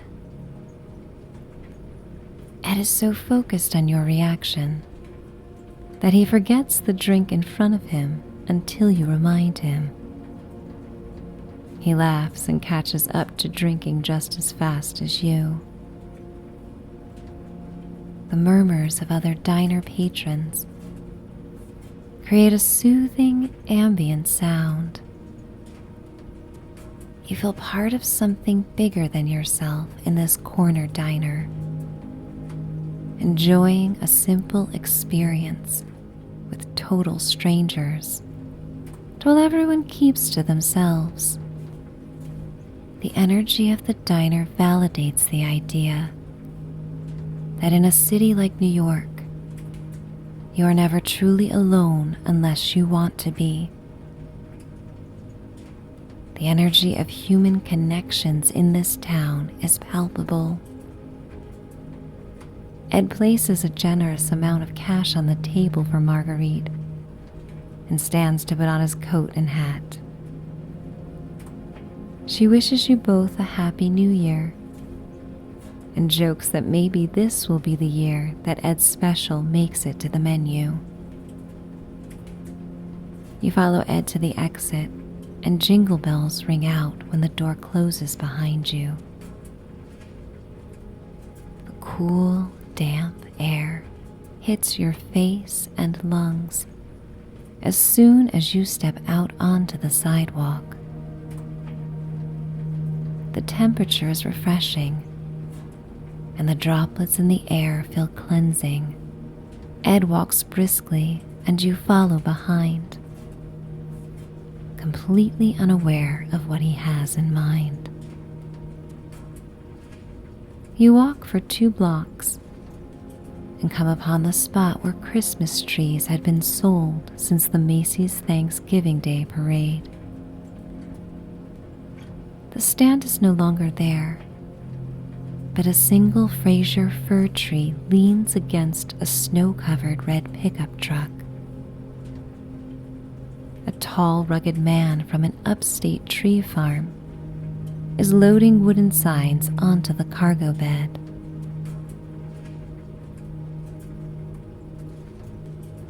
dressed in a red and green plaid jacket, he remains festive even after the holiday has passed, and towers over you both in stature. The man recognizes Ed immediately and comes over to shake his hand. He lets Ed know that you arrived just in time and is thankful that you've come to take the tree off his hands. He wishes you both a happy new year and climbs into his truck and takes off. You look at Ed, slightly confused, and your neighbor happily replies, "Waste not, want not. It's our after-Christmas tree." For over a month, members of the laundry club talked about setting up a holiday tree in the launderette. But the busyness of the season swept up the weeks and days until Christmas arrived and passed. Ed instructs you to grab the trunk, and he hugs his arms around the middle of the tree, joking that even at his old age, he remains as strong as a bull. You don't question him and curiously follow his lead as he comes up to a local Five and Dime and tells you to park the tree for a minute. Ed hustles into the store and comes out with a large brown shopping bag with miscellaneous items overflowing. With the bag resting in the crook of his arm, he hugs the tree again, and together you carry it towards your brownstone apartment building. The stone banister of the building ebbs towards the sidewalk like a brown wave, and the looming stairs seem like a challenge. Ed looks at you confidently and challenges you to match his bull-like stamina. Maneuvering the tree is easier than you thought, and you are grateful for each deep breath of the night air, perfumed by the evergreen branches. Your breath condenses in a dreamy silver-white cloud that matches the winter haze that hovers above the roofs of low-rise buildings and obscures the high-rise buildings of Midtown. Once in the lobby, you carry the tree towards the narrow stairwell that leads to the launderette. Pine needles land on the rug, leaving evidence of your mission.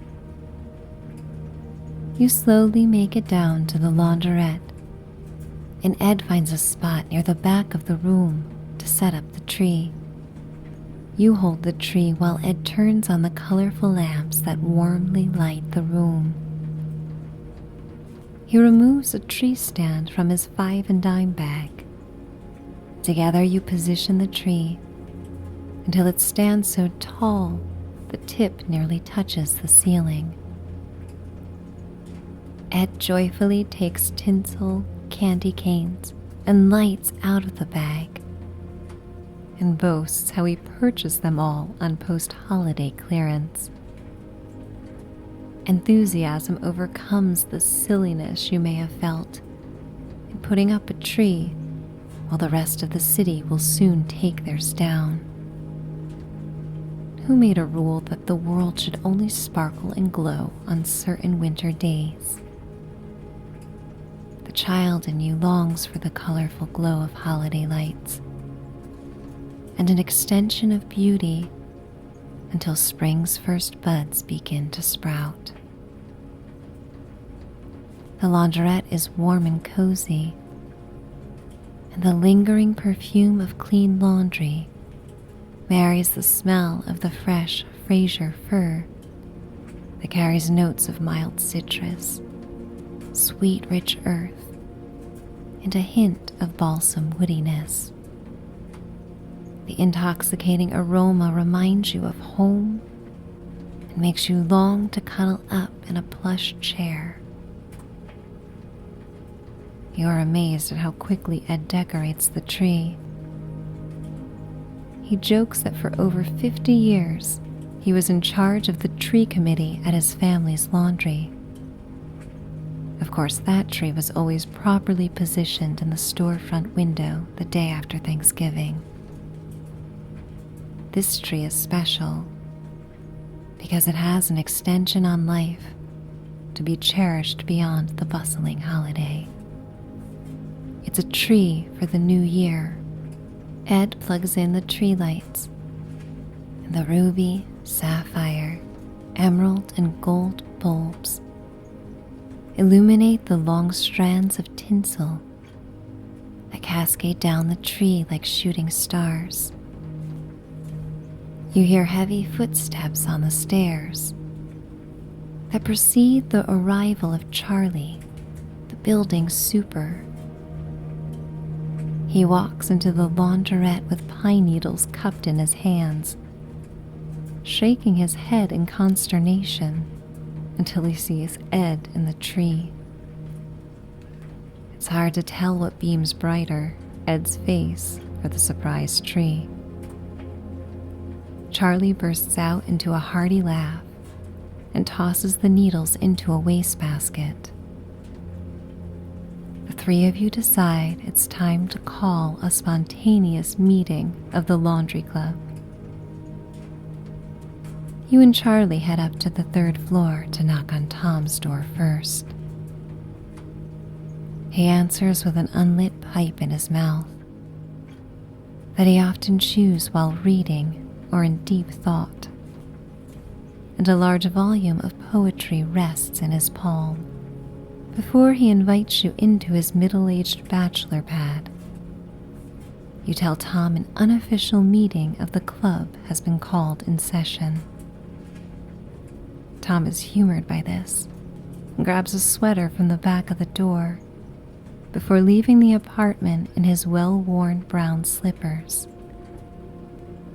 He accompanies you both to the second floor, where your apartment is next to Madeline's, the young artist and baker. You hear the faint sounds of a Beatles song playing from outside her door. Charlie softly raps on the door, and Madeline opens it, pleasantly surprised to see you standing there like mischievous siblings. A meeting of the laundry club has been called, you happily declare. Madeline smiles and explains she had a feeling something like this would happen. All day her inner voice nagged her to make a cheesecake, so she did.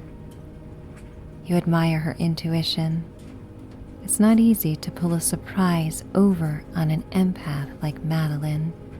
She gathers the cheesecake from her kitchenette and meets you in the hall with a decadent dessert covered in glazed strawberries. Within moments, the four of you convene in front of Ed's illuminated after-Christmas tree.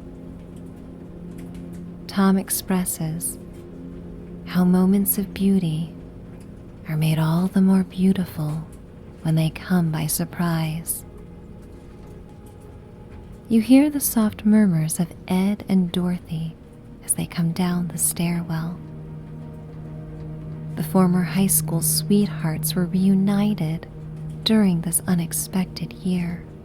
Ed leads Dorothy by hand into the launderette, and her sparkling eyes land on the tree. She flashes a beguiling smile, the same smile that once charmed audiences when she danced on Broadway in her youth. Ed moves in for a kiss beneath the mistletoe in the entry of the room that he must have hung when you left the laundry. Their love story inspires everyone who comes across their way, as it carries the message that it is never too late to find love again. Madeline starts the tea kettle, and Charlie gathers the plates and teacups. And for the first time, the laundry club meets with no laundry to be done. But there is no guilt. This week that leads into a new year is meant to be a cushion for all those who are weary from toiling through another year. After all, the art of doing nothing is a skill that must be honed in a world so busy and a city so bustling. The night wears on in the launderette, with Bing Crosby softly crooning from the record player. You make toasts with teacups filled with silky herbal teas, and feast on generous slices of creamy cheesecake on delicate china plates. Everyone places bets on how long the tree will last, and Ed insists it will still thrive in February, to be redressed in red and pink lights for Valentine's Day. You joke that it may be March, since he will probably hold out for the clearance specials after the holiday. Everyone laughs and enjoys the fodder and teasing that comes when people truly know one another's quirks and embrace them lovingly. That is what makes the Laundry Club so special. A simple gathering brought by fate, transpired through time to form a chosen family of people who could not be more diverse or unalike. The Laundry Club is a small representation of the melting pot of New York. The connections that form in this enduring urban landscape are what inspire dreamers to dream and writers to write. And in typical Tom fashion, he finds the perfect reading for this impromptu gathering. He turns the pages of a burgundy leather-bound collection of poems, clears his throat as he begins to read. Ring Out Wild Bells by Alfred Lord Tennyson. Ring out, wild bells, to the wild sky, the flying cloud, the frosty light. The year is dying in the night. Ring out, wild bells, and let him die. Ring out the old, ring in the new. Ring happy bells across the snow. The year is going, let him go. Ring out the false, ring in the true. Ring out the grief that saps the mind. For those that hear we see no more. Ring out the feud of rich and poor. Ring in redress to all mankind. The room becomes quiet in reverence to these words, as each club member is lost in their own thoughts. Madeline inquires what everyone's intentions and hopes are for the new year. Ed goes first and says he intends to keep spreading the word that the best things in life are free, and for Ed's Manhattan special to make it on the drink menu of the corner diner. Dorothy intends to share kindness and inspire hope in others. She then says she would love to dance on a stage again. Tom declares this will be the year he writes a best-selling novel about his beloved neighbors and the Laundry Club. Madeline intends to take more risks and travel and treasure each win, no matter how small. Charlie hopes to adopt a dog, find a partner who looks to him as lovingly as Ed and Dorothy look to one another. Your neighbors turn to you. For a moment you are speechless, perhaps because this moment is so loving and kind that you wish it would carry over into the new year. Even though parts of the year have been bleak, you remember the meaning of life in these tender gatherings. After some time, the answer comes to you, and you share a piece of yourself with everyone in this room. You are thankful to have found a tribe where you are free to be candid and vulnerable and express your deepest of longings. The clock strikes midnight, and the impromptu meeting comes to an end. Charlie and Tom take care of the dishes this time, as everyone slowly returns to their apartments for a night of sleep. The snow continues to coat the city in a magical blanket of renewal. Come morning, the kids in the neighborhood will gather in Central Park with their sleds and glide down the rolling hills to relish the first real taste of winter. The darkest of days have passed with the winter solstice, and the promise of spring will become louder with each passing day. But tonight, on the cusp of a new year, slap happy from sugary delights and soothed by silky tea, you and your neighbors return to your abodes to hibernate and dream.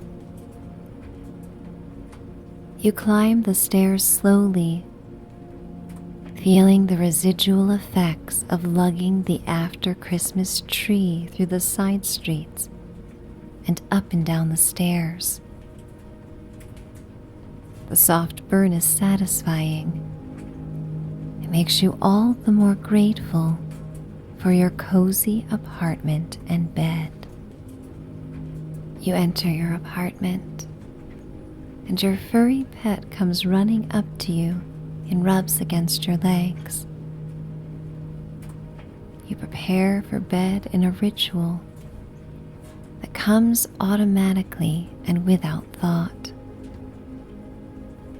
With your mouth minty fresh, your body dressed in the softest and warmest pajamas, and your mind prepared to drift, you hoist yourself into bed and bury yourself beneath the covers. The steam radiator in your apartment clanks and hisses as you close your eyes and cuddle with your pet. The promise of a new day and new year float across your mind in the form of hopeful visions before you drift into the silent embrace of sleep. Everything about this moment feels right and good.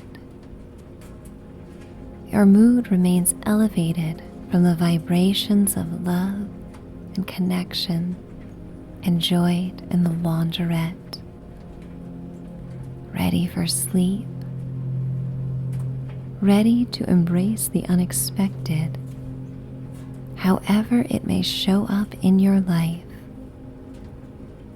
This year has taught you that life can be full of both good and challenging surprises, and you have survived them all.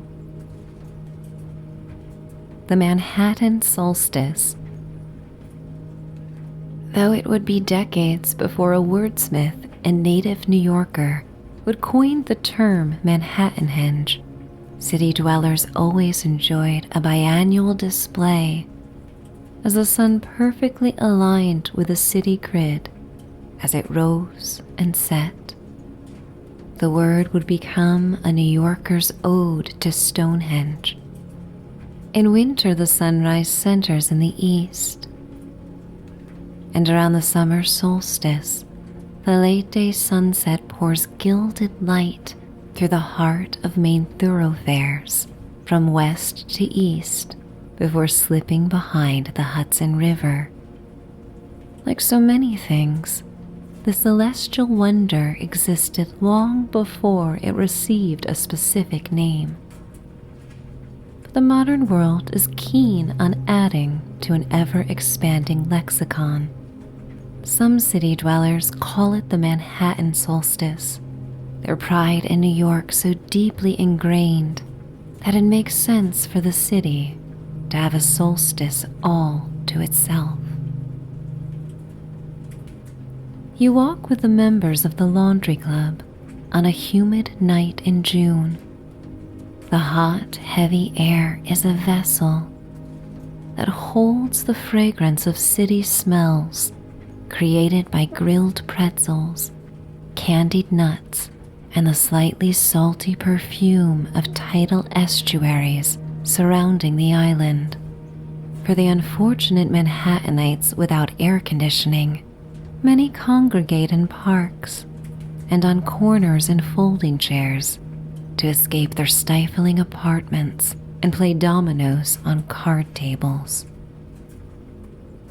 A fire hydrant gushes onto West 69th Street as children jump through the prismatic water, touched by the last rays of sunlight that gleam on the city. Summer is not quite officially here, but the weather and vibrant attire worn by locals indicates otherwise. You walk north on Broadway in the company of your neighbors and fellow members of the laundry club, Ed and Madeline. As the seasons have cycled through another year, the group that once convened weekly within the exposed brick walls of the basement launderette has become a tribe of eclectic friends that roam the Upper West Side on new adventures. But to you, it feels like a family. Madeline wears a lavender cotton dress that cinches around her narrow waist, with one hand on her hip and the other shielding her eyes from the sun. She waits to cross Broadway as she leads the crew. Confetti-sized bits of flour remain beneath her nails from the pre-dawn hours she spent baking fresh pastries for customers who roamed into the shop lazily on a Saturday morning. The smell of buttery, baked goods lingers on her skin, faintly covered by honeysuckle perfume dabbed on her wrists and neck.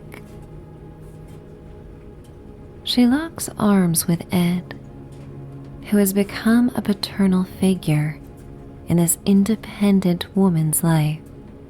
Despite the heat, Ed wears his finest checkered polyester suit, and beads of sweat glisten around his jet black hairline.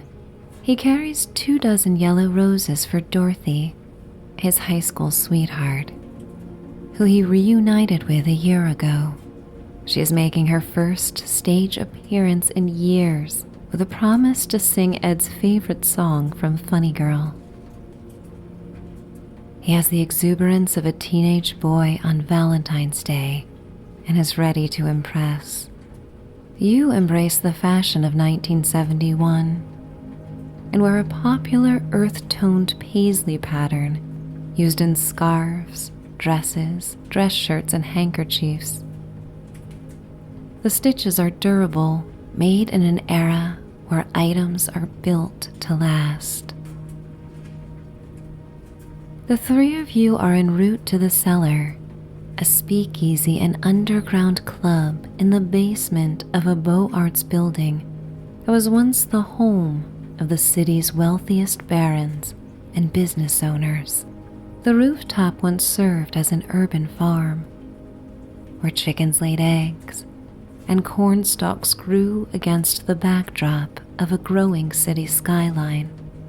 But now the 17-storied building has been divided into smaller apartments where theater actors, teachers, and artists raise their families.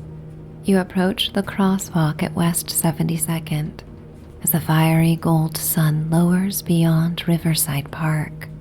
The light pours through the heart of the canyon of stone and steel facades in perfect symmetry as it becomes level with the concrete grid of Manhattan. An older woman with a coiffed hairdo and large octagon-shaped glasses grips the wrists of her twin grandchildren and stops as well. The stoplight changes, and you cross the wide street while pausing to take in the glory. Your eyes follow the light down the blocks of row houses and luxury buildings to the entrance of Central Park. The honeyed light is more opulent than the most ornate stone-carved trim of the esteemed buildings that line West 72nd Street. This beautiful moment is a reminder that wealth is not required to enjoy the finest of Mother Nature's gifts. An artist's hand is often inspired to replicate the shimmering light and feelings of hope and peace that the Manhattan solstice brings. You think of the oil painters and watercolor artists in Riverside Park and Central Park at this very moment, positioned behind an easel as tourists look on and watch them blend colors and gradients to replicate this biannual occurrence. Money may have its power in cities, but New York remains a city of artists and dreamers who forage and imagine to craft a life of freedom. They create international waves with melodic phrases and articulate words strung together in the historic walls of densely populated buildings. And while impossible, it's not unreasonable for a sensitive dweller to feel the heartbeat of the neighbors who share their walls in a bustling city that never fully sleeps. The sidewalks radiate more heat than the thick air, and you feel it rise and warm your ankles and calves like a furnace beneath your feet. Everyone moves a bit slower, yet in the recognizable rhythm that differentiates the residents from tourists. You pass a fruit stand that overflows with ripe watermelons, baskets of fresh berries, and more greenery than one may find on an average city block. You take in a deep breath and smell the ripe strawberries that thankfully overpower the exhaust fumes of a city bus that idles by the curb as passengers board. Ed waves to the fruit stand vendor Raphael. His brief tenure in the neighborhood has yielded more friends and acquaintances than most people will acquire in a lifetime.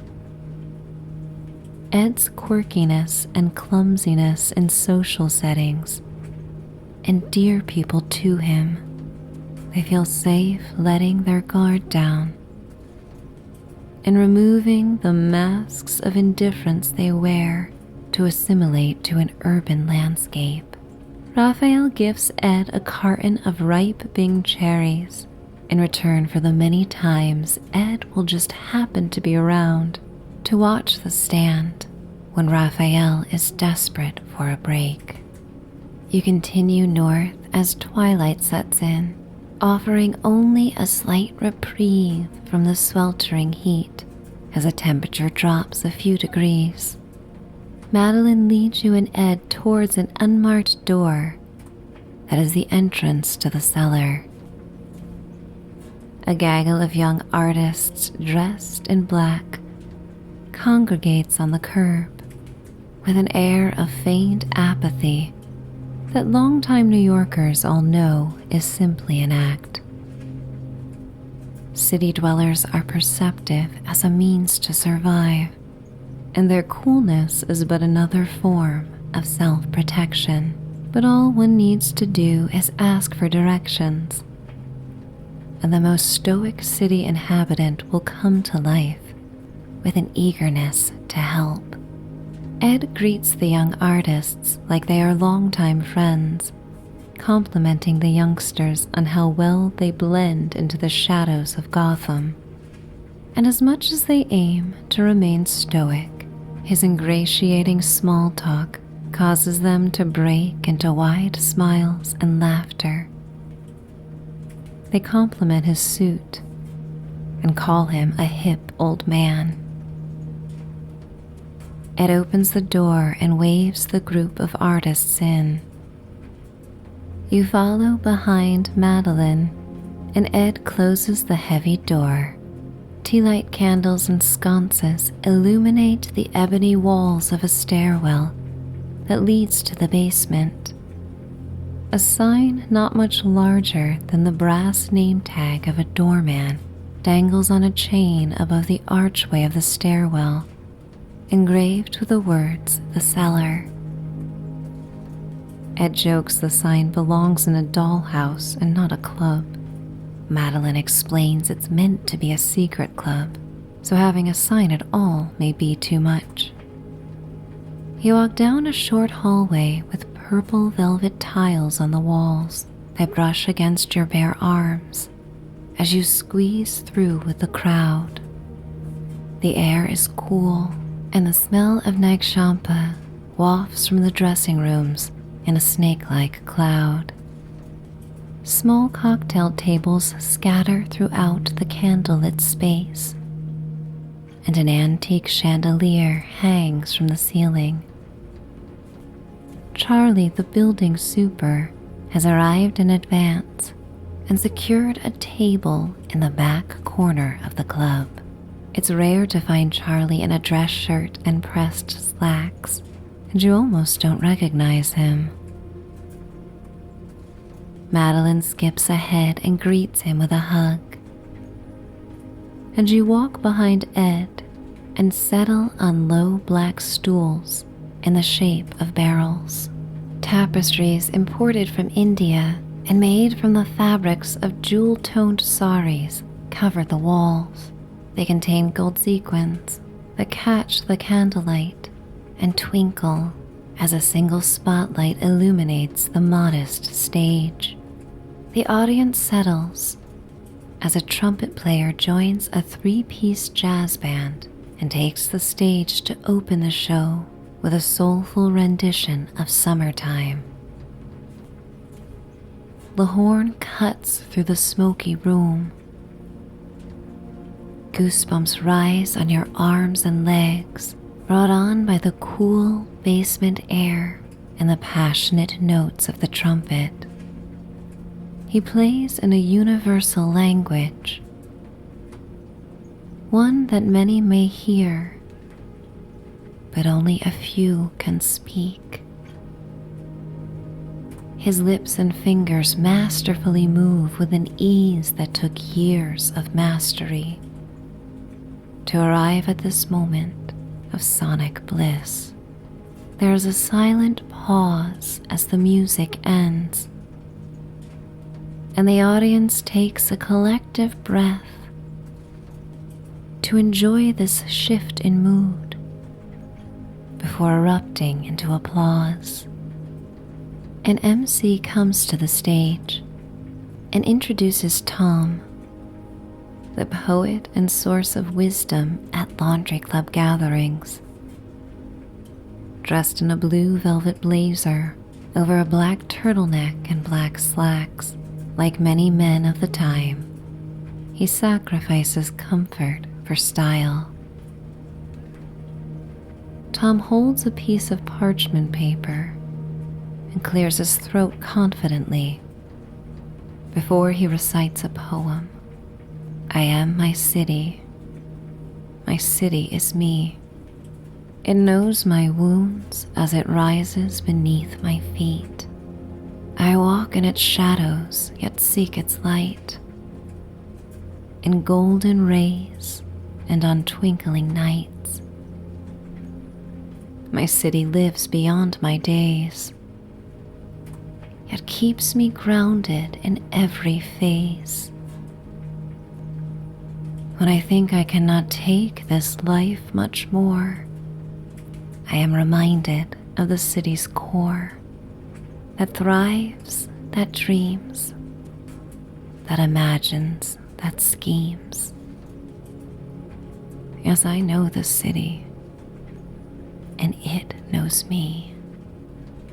The crowd is full of native New Yorkers and souls who made the pilgrimage to New York with the deep knowing that it was their destined home before arriving. The poetic message strikes them deeply. These dark, cavernous scenes are the safe origins for visionaries to homely art that may one day inspire people around the globe. Yet even those who reach great heights in their careers will wax on longingly about the underground community where they first found their voice and found support. A singer-songwriter that sounds like Dylan takes the stage with an anti-war song. A magician and comic follow. And like many performers at the Cellar, they will leave for the Catskills after their sets to entertain summer revelers at resorts. Dorothy closes the show with a torchy version of People, accompanied by the trumpet player and the three-piece jazz band. The tempo is slow, and the snare drums are tapped with gentle, whispery brush strokes as she stands in the center of the stage. Ed's eyes are transfixed on her, and the room is still. And while even the most jaded New Yorker, and at times Streisand herself, might find the lyrics corny at first, this gathering proves that people who need people are the luckiest in the world. The Laundry Club has proven this with every gathering of once strangers who became an unlikely family. You admire Dorothy for her fearlessness in returning to the stage again, honored to support her. She sings the last stanza, looking out into the crowd at Ed. The electric energy of their connection cuts through the nightclub like a lightning bolt. Their love story is a powerful reminder that it is never too late to find the love you seek. Silence seizes the room after the final note before applause erupts. The eclectic array of talent has provided a versatile wave of emotions and a rich experience that is a distillation of the many flavors of the city. The lights come up, and first Tom and then Dorothy join you and the supportive Laundry Club members. Dorothy kisses Ed on the lips and then wipes away her scarlet lipstick from his mouth. She cradles the yellow roses in her arm like a beloved newborn, and the Laundry Club makes their exit up the stairs onto the city street. The temperature has dropped significantly, and waves of cool air weave through hot, humid pockets. City lights illuminate the dark underbellies of storm clouds that rapidly glide across the blue-black sky. There is a threat of a storm, yet Madeline joyfully suggests a walk through Central Park on the way home. The detour only adds a few extra blocks, and so the group acquiesces. Together you enter the park at West 77th Street and walk down the bridle path and towards West Drive. The conversation comes easy. With this chorus of voices with such tight-knit bonds, you often wonder if you have shared other lives before this one. It is a night of celebration,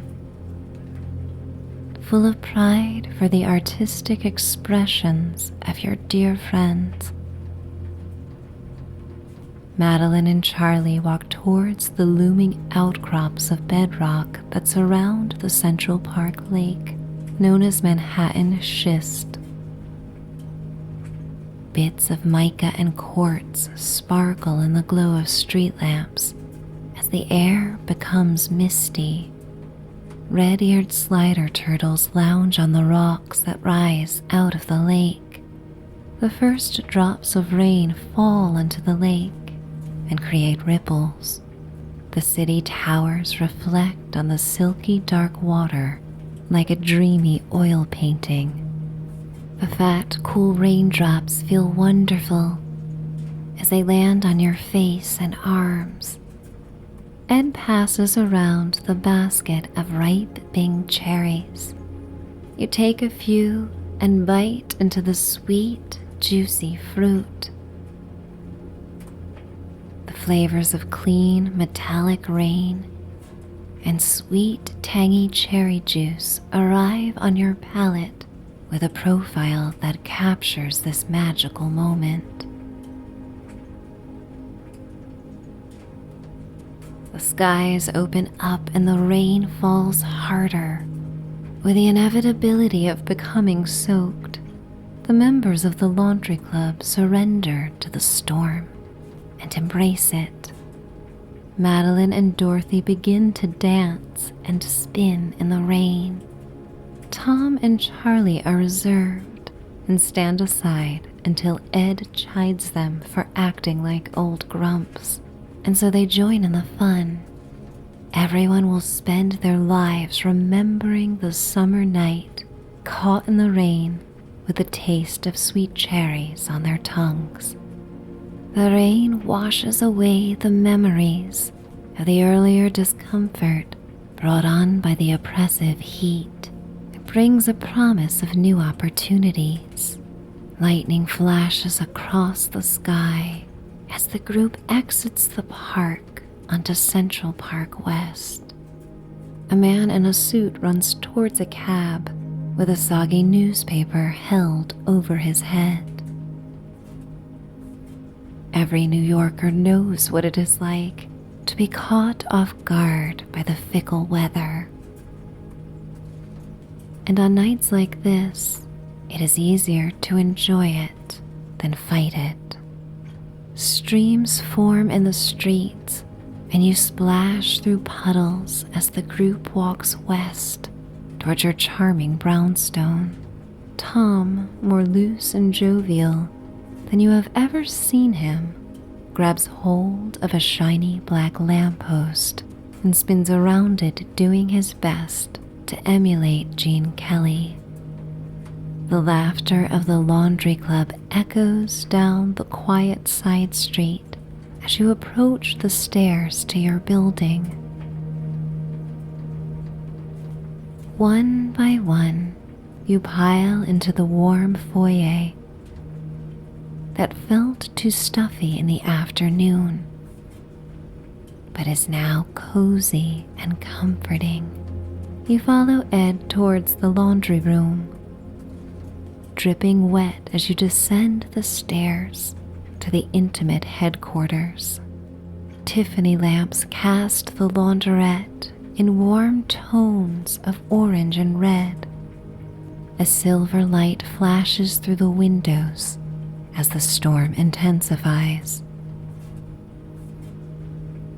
Madeline puts on the hot water for tea, while Charlie gathers the tea bags and cups. Ed removes freshly laundered towels from the dryer that he passes around to everyone. You bury your face into a plush white towel and savor the fragrance of clean laundry. Terry cloth fabric is still warm and relieves you of a chill from your damp clothes. You wrap it around your shoulders and settle into an armchair, sinking into the velvety cushions. Tom lights a few candles in the room, and the amber light flickers as silver lightning flashes. The lights continue their dramatic dance as Madeline and Charlie serve tea to everyone's preferences. You reflect on how wonderful it is to know someone's likes and dislikes so intimately, and for yours to be acknowledged as well. Tom raises his teacup in a toast just before the clock strikes midnight, to solstice sunsets, to art and music, to cherries in the rain, and to the magical memories of the past and those yet to be made. May we always revel in the simple things. Thank you all for being part of this perfect moment with me. Everyone smiles and cheers and sips the soporific tea as the adventures of the night present themselves to you as Polaroid snaps arranged with care in the album of your mind. After a swallow, Ed's eyes light up, and in typical Ed fashion, he interjects, "You know, this group has some good vibes. The Beach Boys would approve." He pantomimes riding a surfboard in the center of the room, and everyone laughs at this corny yet somehow hip old man. Silent lulls weave through the sips of tea and sighs in a comfort only experienced when people are surrounded by those they love and trust. The highlights of the evening are revisited with laughter and joy. Every new adventure with the laundry club deepens the bonds between souls meant to come together in a city of millions. You help Ed tidy up after the last silky drops of tea are swallowed. The rain continues to pelt against the tiny basement windows. Dorothy gathers the towels to run them through the wash once more. The rhythmic hum and whoosh of the washing machine joins the patter of rain to create a sleep song that causes everyone to yawn. One by one, the members of the laundry club return to their apartments for a night of sleep. You trail behind up the stairs, and your legs become heavy and tired. In a delightful way, the dampness of your clothes is a reminder of a blissful night. You unlock the door to your apartment and step in. Your pet sleepily stretches and walks through the shadows of the apartment towards you. Your furry animal sniffs at the unfamiliar smells brought in on your damp attire. Lightning flashes and illuminates the exposed brick walls. The apartment is cool, and the fresh smell of rain fills the air. You remove your shoes and walk to the bedroom to change into lightweight sleep clothes. You then go about your pre-bedtime routine and wash your face with lavender peppermint soap and and brush your teeth. You enjoy the tingling, refreshed feeling this act of self-care leaves as you prepare for the timeless journey to sleep. You appreciate every simple pleasure as you walk to your bedroom and peel back the lightweight summer bedspread and cool cotton sheets. You climb into the bed and pat the mattress for your pet to join you. They jump up and curl next to your side. The pillows contour around your neck and head as you drift to sleep in a city where millions are already asleep and dreaming. You think of the laundry club and the warm swells of love and appreciation that start in your heart and spread like rays of light that pour through side streets during the Manhattan solstice. The positive sensations travel to your face as your muscles naturally respond with a soft smile and your lungs let out a sigh. You are so very blessed and grateful as you prepare for the bridge to your sleeping life. The hypnotic soundtrack of rain lures you to sleep as you drift deeper and deeper down into the comforts of your bed, safe, dry, relaxed, and fulfilled, finding peace, happily letting go, or listening to one more story. Rainy Manhattan. There are times in life when a single hug and a cup of tea shared among friends can cast away life's hardest moments. When one may slip away from the coldness of the world by peering into the empathetic eyes of a dear loved one to instantly feel less alone. There are melodies and songs, paintings, films, and shows that foster hope and cultivate beauty out of sadness, to shine a light on the timeless plight of humanity. And few places in the world offer as many human connections and accessibility to creative souls and their works as the city of New York. West 69th Street, between Columbus and Broadway, just one block from the autumnal glory of Central Park, is one of the most enviable streets on the Upper West Side. It has a strong community that cares deeply about its neighborhood and garnishes the block with the most festive decorations for every season and holiday. Block parties attract the most eclectic gatherings of artists and dreamers, and a melting pot of unique souls that celebrate diversity while offering unity. Each autumn, on the cusp of winter, wooden stalls and tables line the sidewalks for a festival. Residents of the historic block, lined with brownstones and 5-story stone dwellings, come together and reveal their talents on a Sunday afternoon. A breeze off Central Park carries the sweet aroma of decaying foliage as dried leaves rustle in mini cyclones, moving from east to west.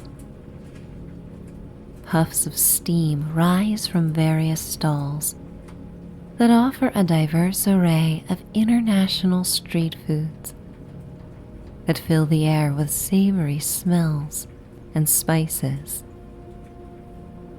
Knitted and crocheted shawls and scarves in the popular earth tones that mark a carryover from 1960s fashion are strewn across wooden tables, crafted by members of the West 69th Street Block Association.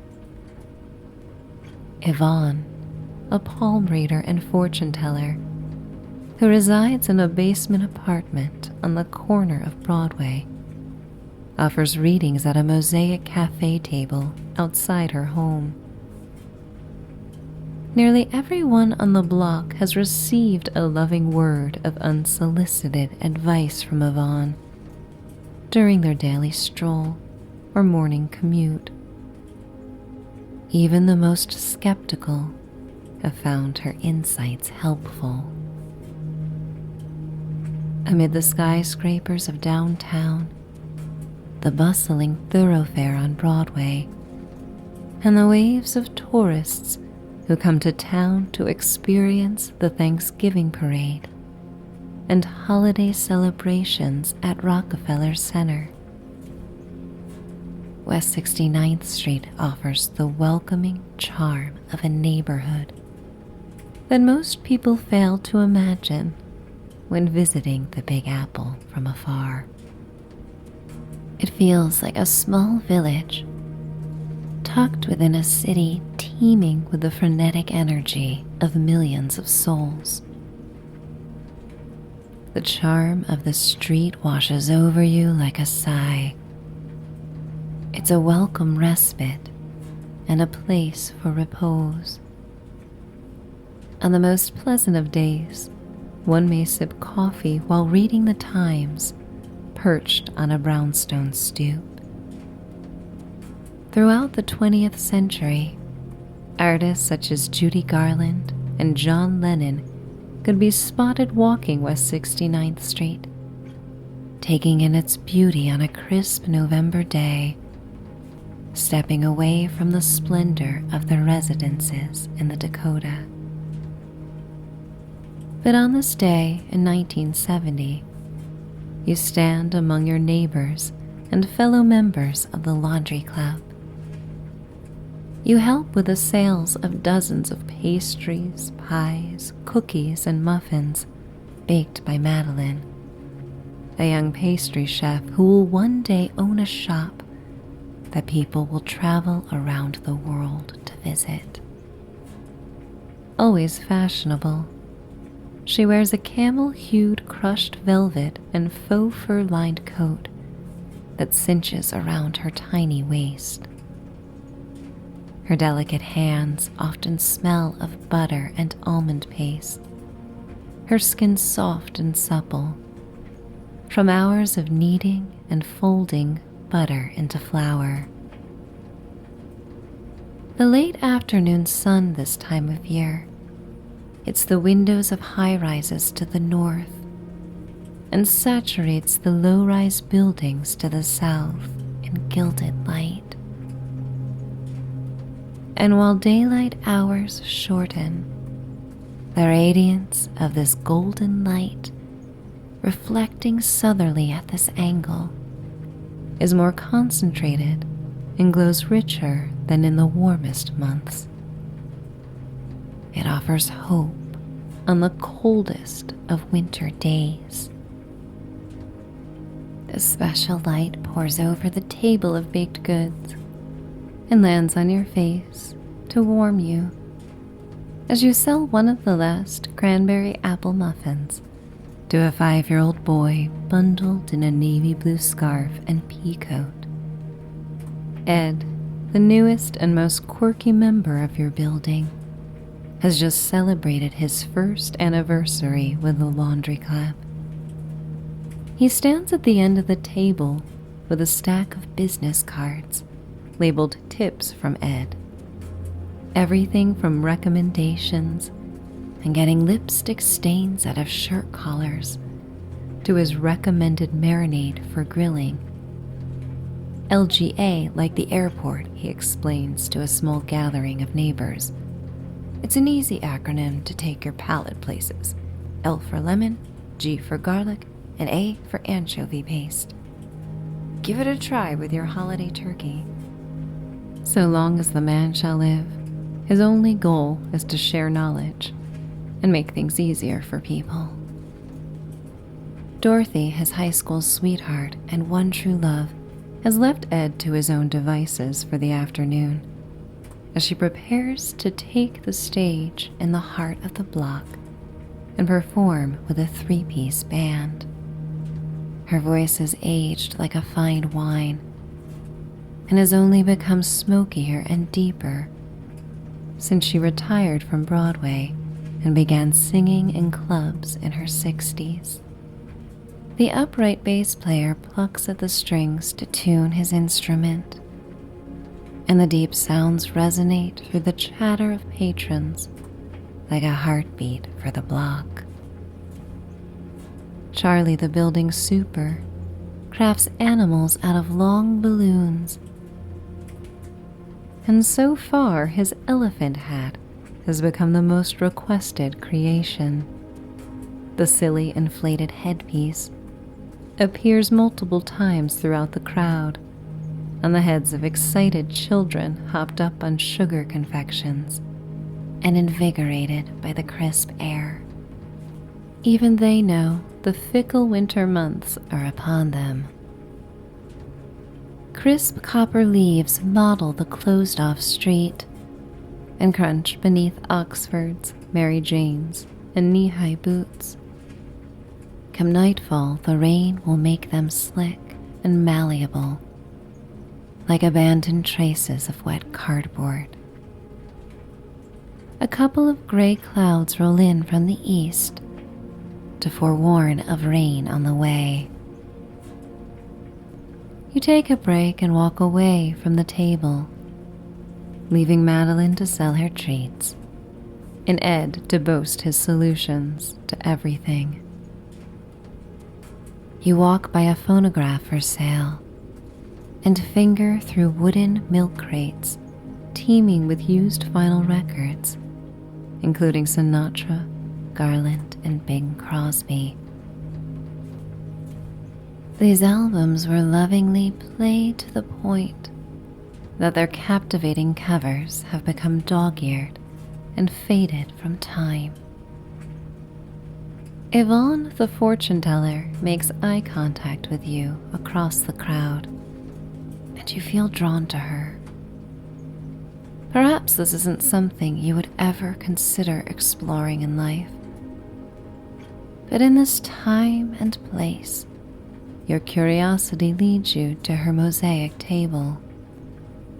She invites you to take a seat and asks to hold your palms in hers. A burgundy tapered candle flickers in the breeze, the flame miraculously continuing to burn as amber light shines on Yvonne's face. Her demeanor is intense, yet motherly. She looks into your eyes and smiles with great compassion. I can tell you may be skeptical of what I say, and so before I say much, remember that you have the power to determine your fate. The smallest choices can have the greatest implications, and chances are I will say things that you already know. The sounds of children playing, of Dorothy singing a Hoagie Carmichael tune, and the patter of rustling leaves seem to mute as she traces your palm and says these words. My dear, there are times in your life that you have looked over your needs and desires to appease something or someone else. For the future you desire, find a quiet place to listen to the voice deep within. And if you know something to be true in the deepest parts of you, it's your job to protect it and nurture it. It's a practice. Her eyes seem to change from a sparkling shade of violet to deep indigo. You smile and thank her kindly, and she says, "Of course, my dear. This is a city for dreamers. Keep sight of your dreams."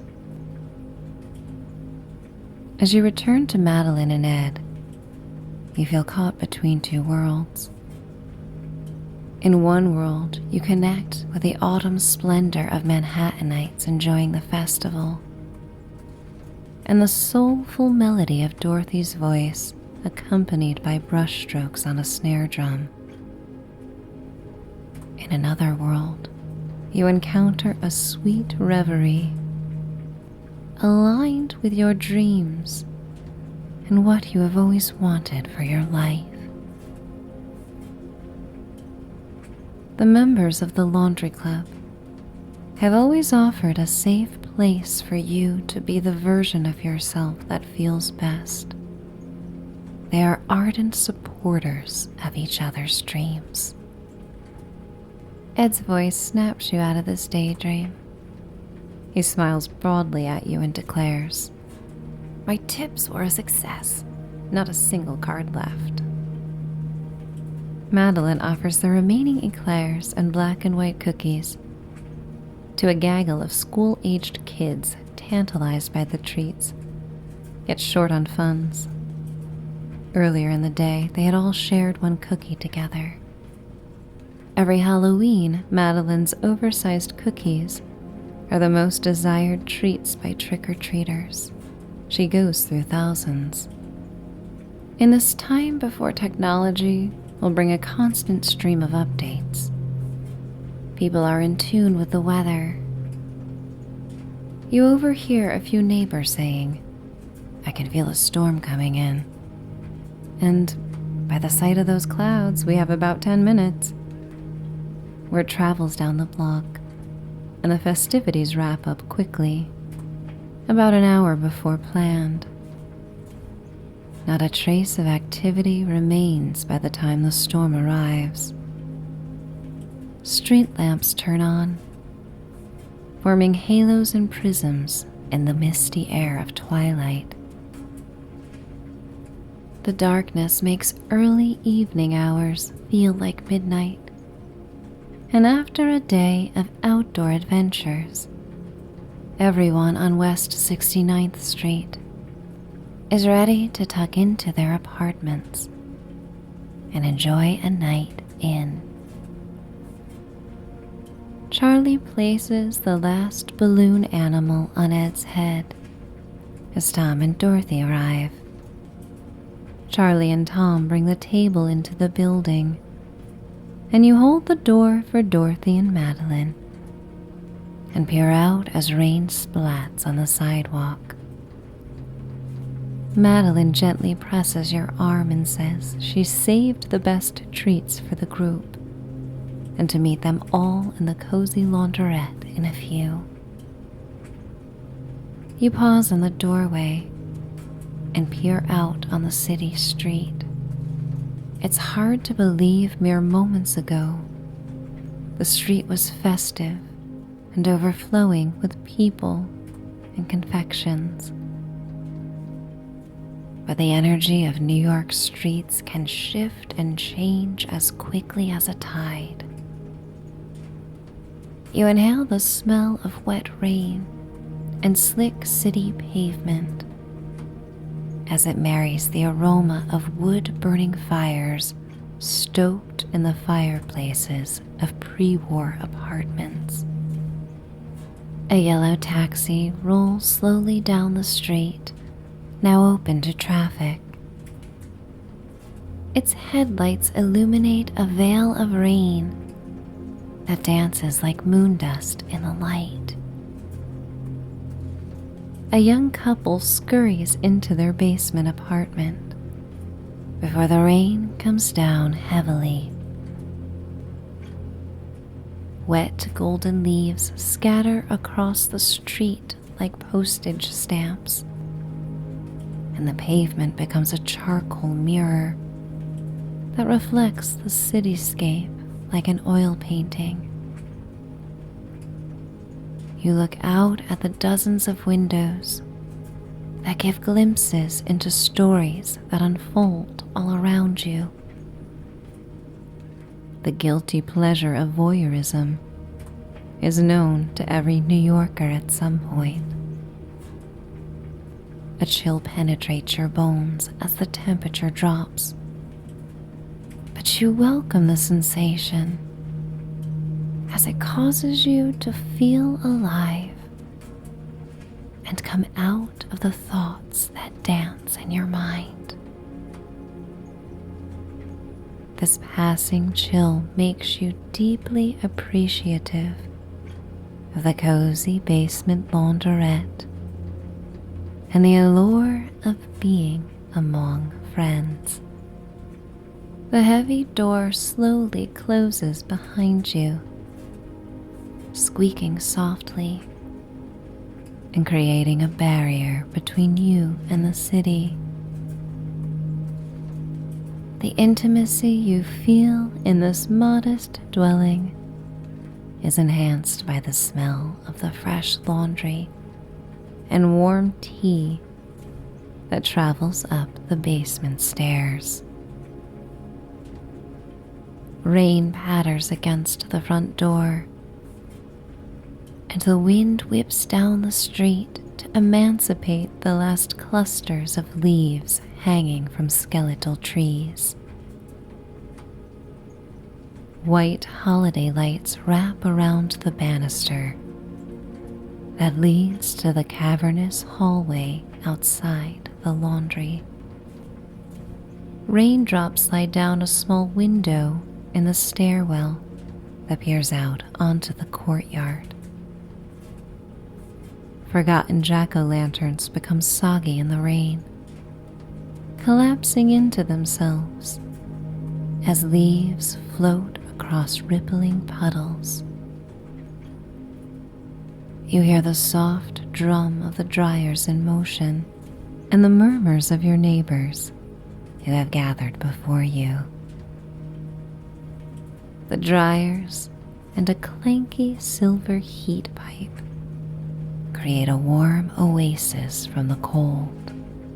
Over the summer, Charlie carved a wooden sign that reads, "The Laundry Club, established 1969," which makes the door to the launderette look like the entry to a speakeasy.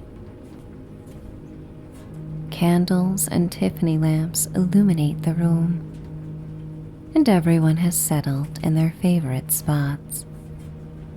Dorothy has tea prepared to your preferences waiting, a maple harvest blend that offers a nuttiness and slight sweetness.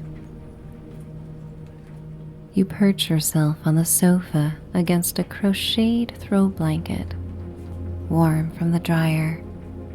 Madeline brings you a rustic apple caramel tart on a gold-rimmed floral plate.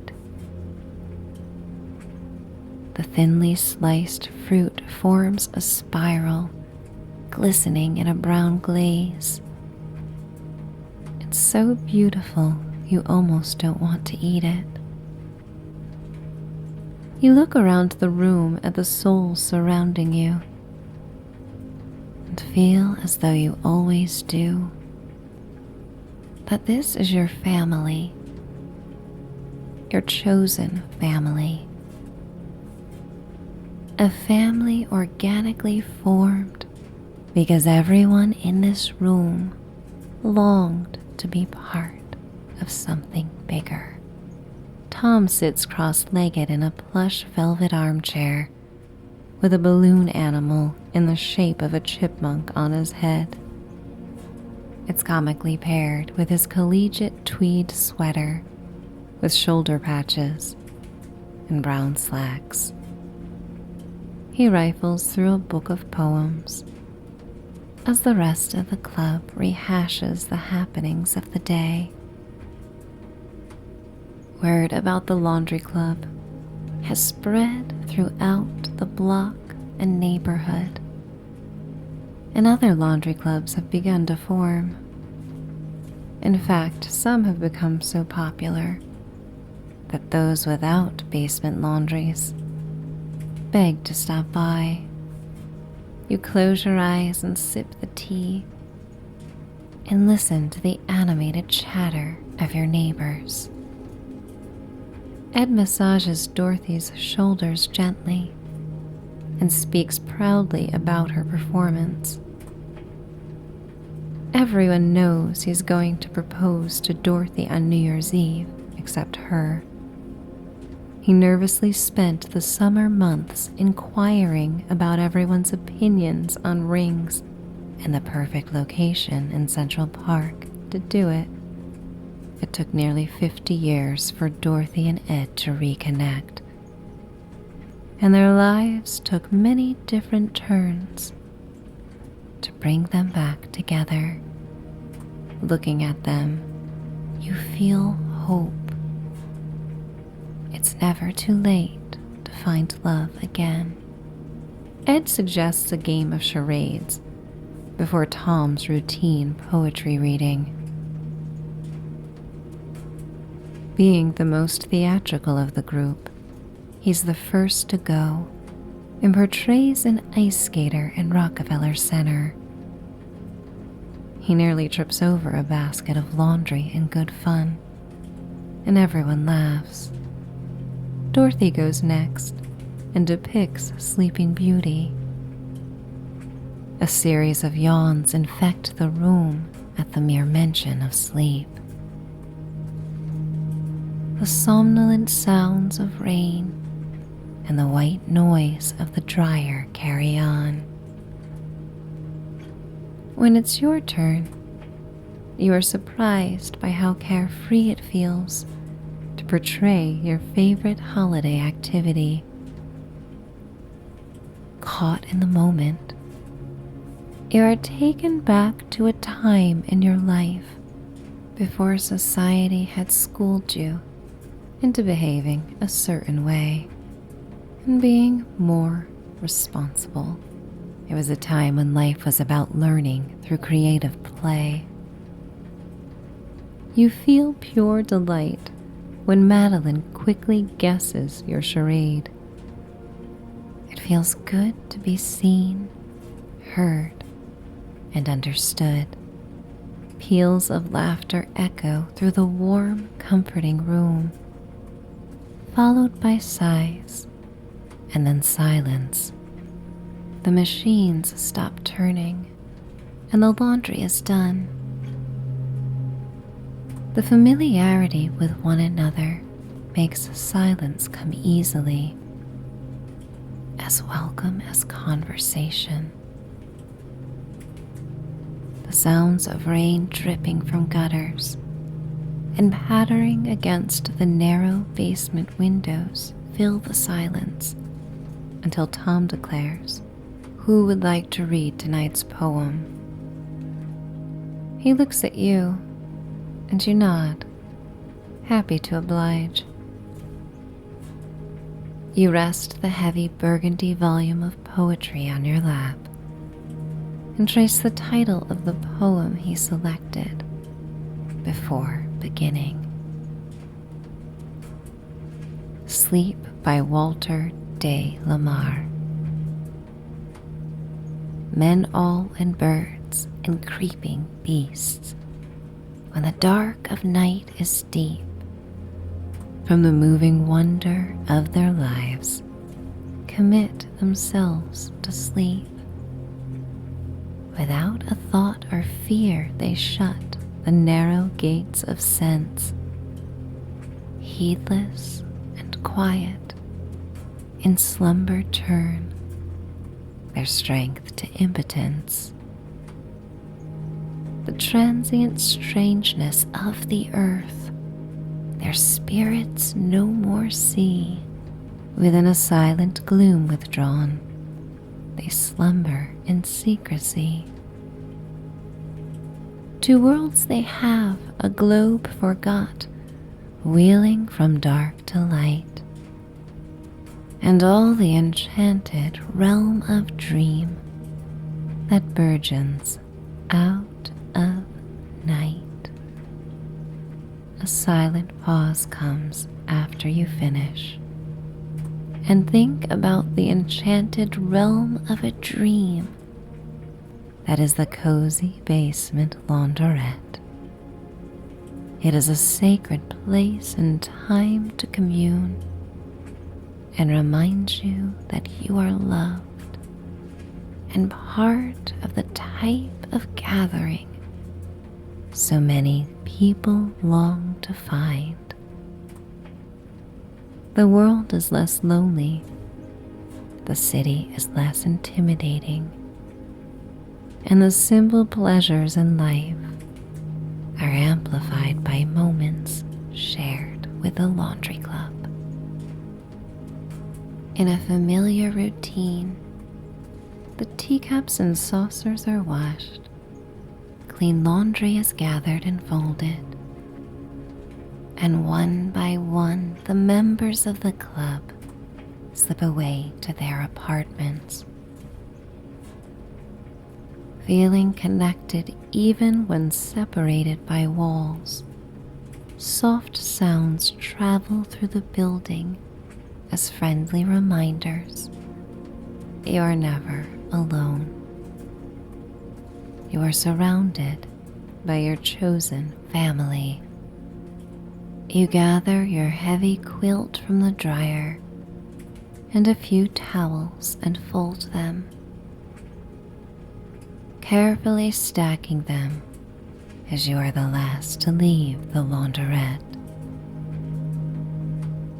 You ascend the steps to your apartment, feeling tired and quite sluggish. Your arms and legs softly burn with each step, a pleasant reminder of your muscles and their strength as you count your ascent to the second floor. The busyness of the day catches up to you. 1, 2, 3, 4, 5, 6. You inhale deeply as you continue up the final steps. 7, 8, 9, 10, 11, 12, 13, 14. You arrive at the landing and exhale, and walk down the hallway and open the door to your apartment. Your pet comes to greet you and brushes against your legs. You bring the laundered quilt to the bedroom and spread it out. You feed your pet, and as they feast, you go to the bathroom and wash the day away from your face. You bury your nose into the fresh towel and sigh, ready for bed. The rain falls outside your windows, and you peer out onto the glistening street. The whispers of Yvonne echo through your mind. This is a city of dreamers, and you are a dreamer. You enter the bedroom and change into a button-up cotton pajama shirt and pants that you retrieve from an antique armoire. You go to your bed, peel back the freshly laundered quilt and sheets, and climb atop the mattress. The weighty quilt hugs around you, and you drift between wakefulness and sleep as your pet curls up into a ball at the end of the bed. You travel on a familiar wave of love and appreciation for this night of community and laughter. These are the moments you will look back on as some of the most beloved of your life. you continue to drift towards sleep, soothed by the rain on Manhattan, feeling cleansed, feeling grateful for the comforts of this moment, welcoming sleep, or inviting in another story to help you unwind. A New York love story. Throughout history, love has been kept at bay, passion has been smoldered, and relationships have been forced to end before they began, simply because society could not fathom love transcending the confines of what was deemed acceptable for that era. Some of these betrothed couples maintained their connection in secrecy for decades, missing out on the shared moments that traditional partnerships enjoyed. Some star-crossed lovers let outsiders dictate their fate, aligning their loyalty to family or cultural norms at the price of letting love slip away to keep the perceived peace. Ed and Dorothy met well before their developing minds fully understood what love meant, in a public primary school in the heart of Greenwich Village. Ed, a first-generation American from Chinese immigrants, was pressured by his parents to assimilate, study hard, and leave no time for social activities. After school, he would deliver bags of laundry nearly double his size down Leroy and Cornelia Street. When not working, he could be found perched on a wooden bench outside his family's laundry, his face so close to the textbook that his nose would occasionally grace the paper. Now Dorothy was the only child of a vaudeville couple that settled in an artsy building when she started school and first encountered Ed. Her father transitioned from touring actor to playwright, deconstructing life in an ever-changing metropolis, while her mother became the grand dame of a theater company. Throughout their education, Dorothy and Ed formed a deep friendship over the sense of never quite fitting in or sharing the juvenile interests of their peers. Dorothy, intimidated by her parents' showmanship, secretly tended to her artistic desires, allowing only Ed to be her audience in her earlier days of singing ragtime and Italian arias. Upon entering high school, a spark was ignited, forever altering the nature of their innocent friendship and transforming it into a life-altering love. Dorothy's bohemian parents would have celebrated their daughter's budding romance had they not been kept in the dark, and made such a big deal that to Dorothy, secrecy felt safe. But Ed wanted to share his love with the world. Dorothy was the sole source of enchantment in a childhood ruled by studies and work. After graduation, Ed was sent off to university to become an engineer. And upon graduating, his parents arranged his marriage to the daughter of a Chinese-American family residing on the Lower East Side.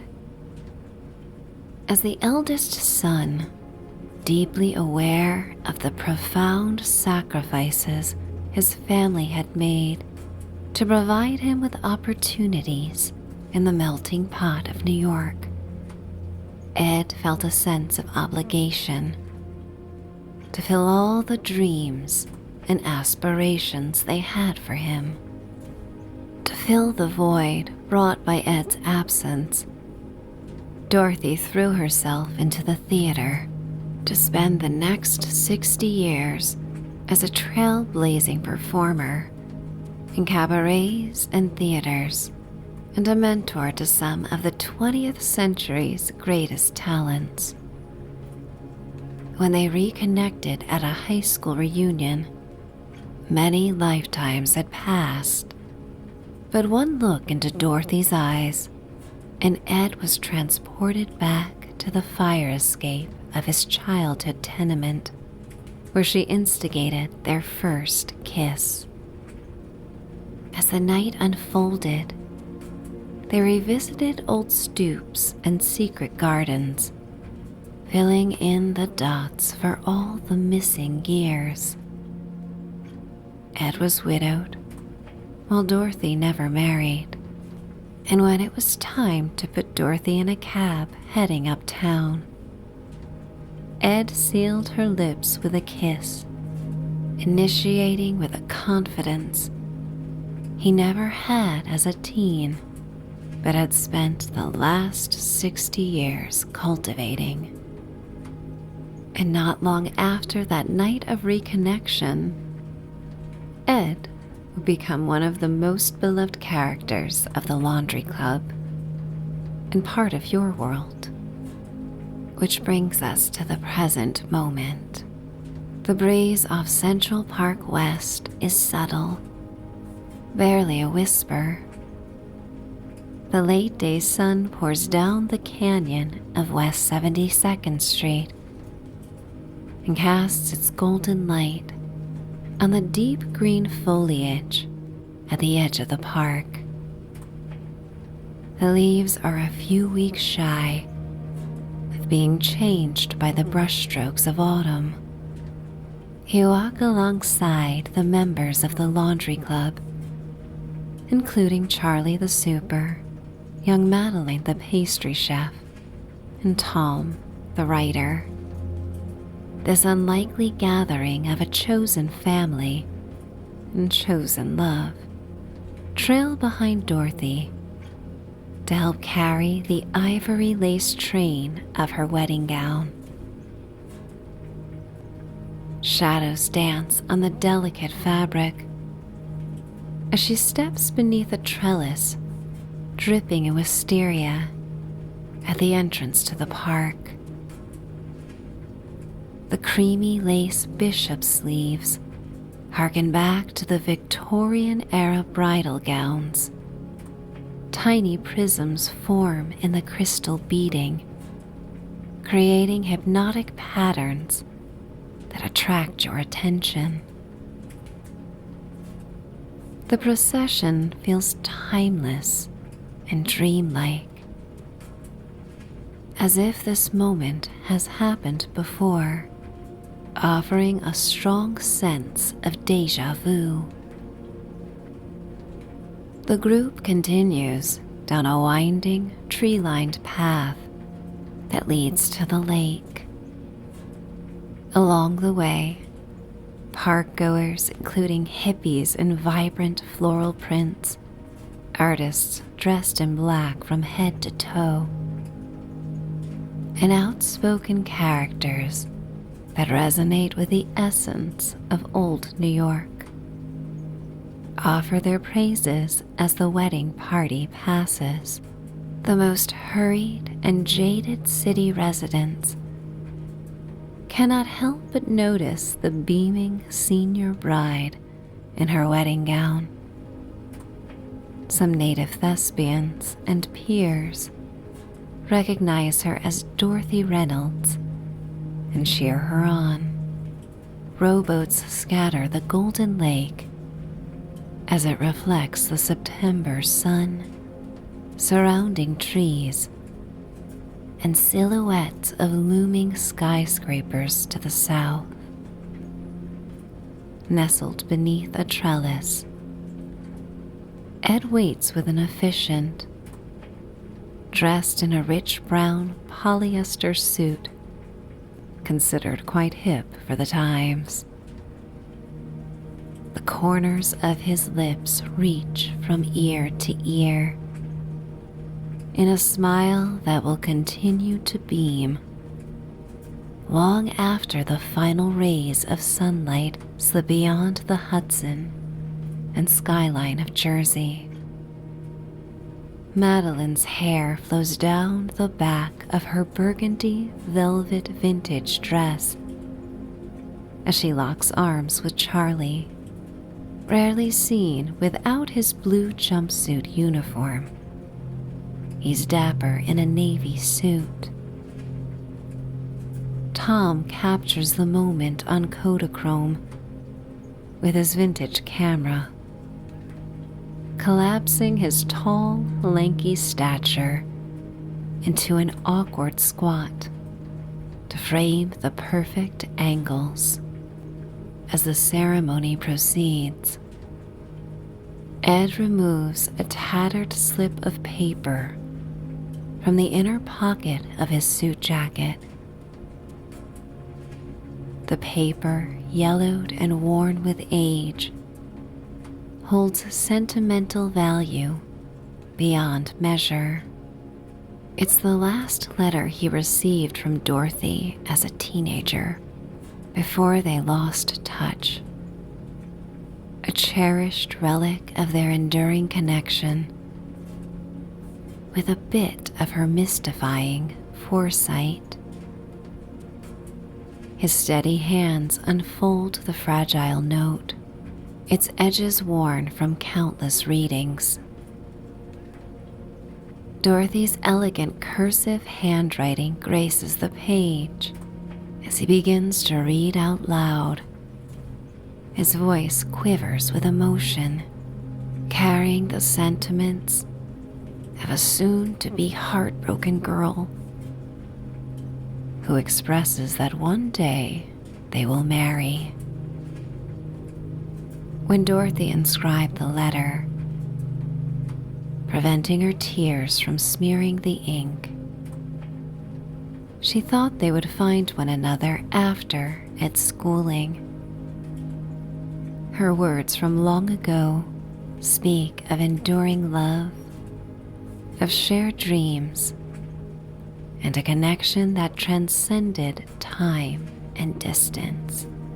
And though it took much longer than her 17-year-old self could have imagined, she's grateful just the same. Dorothy and Ed deliver their vows. Vows Dorothy had spoken to the night sky from the slabs of schist along Central Park Lake for decades before everything aligned to bring them back together. Ed and Dorothy promised to cherish each other in the autumn of their lives, to embrace the changes of the seasons together in this third act, where time becomes more precious, and as their quiet utterances are heard among their chosen family, a pair of turtles swim in tandem across the lake and ascend the rocks just below. The turtles settle and crane their necks to watch as the bride and groom exchange simple rings. A chorus of cheers comes from the laundry club. Their glee is echoed by onlookers on the lakeshore and those in rowboats as Dorothy and Ed exchange a tender kiss. The park seems to come alive with the resonance of their journey, and the golden hues of a New York sunset bear witness to their late life love story. And just as the sun disappears, the bride and groom intertwine their fingers as Ed whispers a secret joke into Dorothy's ears, and she stifles a laugh. A silent wave takes over the area. Even the rowers on the lake pause for a moment, touched by the depth of this union. The officiant announces them husband and wife, and Ed and Dorothy lead the procession from the quaint ceremony to Tavern on the Green. It's not the first walk through Central Park with your beloved neighbors, but it somehow feels more magical than ever before. The fragility of time permeates the air, and you savor every sensory perception. The vibrant bands of magenta and lavender that light up the sky and contrast the steely grays, blues, and browns of skyscrapers. The soft earth beneath your feet, the eclectic smells coming from food carts, the last of summer's blossoms, and the cool breeze off the lake. You trail a bit behind the group and ponder the brevity of any moment, real or imagined, as it slips through your fingers. Tom, in his English professor uniform of a plaid wool blazer with elbow patches and corduroy slacks, races ahead of the group to shoot his camera in an effort to extend the sense of realness beyond a fleeting memory. Dorothy, breathtaking in her lace gown, and Ed beaming in his brown suit, walk hand in hand to West Drive, where they board the back of a carriage drawn by a horse that leads the group to Tavern on the Green. Their love story inspires a sense of hope in everyone they pass, conjuring whistles and congratulations. You follow behind the carriage as Charlie offers Madeline a handkerchief to absorb the tears of joy that escape her eyes, tears that reveal a deep longing that she may one day experience this kind of love firsthand. You arrive at the iconic tavern moments after the newlyweds, as the fiery sky transforms into a dark, dusty blue and the city lights begin to twinkle. The Central Park restaurant is known for its glitz, its ostentatious gold mirrors, and old-world decor, where one may cross paths with movers and shakers of the times, gaily dining at intimate tables or tinkering on the keys of a piano. But just a century ago, the Victorian Gothic dwelling served as a sheepfold for the flocks that once roamed in Sheep Meadow. As you step beneath the awning and into the entrance with Ed and Dorothy, the atmosphere buzzes with excitement, and the clinking of glasses signals the start of a beautiful evening. The maitre d' leads the wedding party to a cozy table in the back to enjoy a fine dining experience, followed by a 3-tiered cake made by Madeline. Cast in the honeyed glow of flickering candles, Tom stands to raise his glass to the newlyweds. His voice, filled with warmth and emotion, tells of love's enduring power of second chances, and of the beauty of reconnecting with one's deepest love when the time feels right. His words resonate with everyone in attendance, and there isn't a dry eye in the room as he wishes Ed and Dorothy a lifetime of happiness. After dinner, everyone steps out onto the terrace, where a band plays songs that wax on romantically about New York. The orbs of lights strung about the open-air dance floor mirror the city lights. And while some of the greatest stars of the time may be found lingering at the bar and tucked away in corner tables, the infectious joy of Dorothy and Ed garners the most attention as they land on the dance floor. Ed, forever a goofball, leads his wife with a silly attempt at the Charleston. Dorothy swats his arm playfully, and then they dance slowly beneath the golden lights.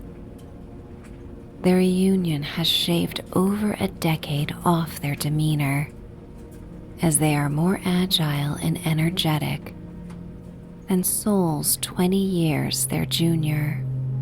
The euphoria of the day surges through the crowd as they dance and twirl against the backdrop of a glittering city skyline and silhouette of Central Park trees. The promise of love hangs in the air like a tangible dream. You stand along the perimeter of the dance floor, and in the midst of the revelry, a wellspring of hope rises within you. Ed and Dorothy's story proves that it's never too late to find a love so deep, so profound, that it could light up the twilight of one's life. Watching their sparkling eyes lock on one another as they spin, and Dorothy's lacy train takes flight on an evening breeze, you see a glimpse of who they once were. A warm wave of tenderness undulates from your heart center, sparked by the sense that such love is possible for anyone at any age in the heart of a city that has witnessed countless love stories over the years. Ed wrangles the group and says he's ready to hit the best spot in town. A feeling of bliss follows the laundry club as you all leave the tavern, excited to enjoy the last intimate moments of the celebratory occasion in the room where so much began. Low-lying clouds roll in from the west, and as rain falls like a gossamer veil, barely enough to consider using an umbrella, but just enough to add a dreamy sheen to the sidewalks and city streets. Ed and Dorothy lead the group on the familiar trek home. Tonight the blocks take on a beguiling energy. Street lamps cast a warm, inviting glow, their light reflecting in shimmering pools on the rain-kissed pavement. You watch as your figures reflect back in a glassy puddle, captured like a rendering in oil pastels. As you arrive at the brownstone on West 69th Street that you've all called home for varying degrees of time, Tom tells everyone to stay put and runs inside. He soon returns with a tripod to take a group photo, capturing the ethereal lighting and charming home. The group disbands as Ed proclaims everyone should reconvene in their finest PJs for an after party in the laundry room. You race up the stairs, graced by a second wind, entering your beloved apartment to change into a striped linen long-sleeved button-down pajama shirt and drawstring pants. Your pet steps out of the shadows as a cool breeze billows the curtains to forecast the perfect night for sleep. But before sleep wins, you descend the stairs with your pet at your heels to gather in the basement launderette. Cast in the jewel-toned light of antique lamps and golden sconces, Ed, your gracious host, is dressed in steel gray pajamas, still grinning from ear to ear. He awaits with skillfully arranged bamboo steamers of dim sum and a steaming pot of hot tea. The gentle hum of the dryer in the background adds a soothing rhythm to the gathering. A record crackles, playing Billie Holiday.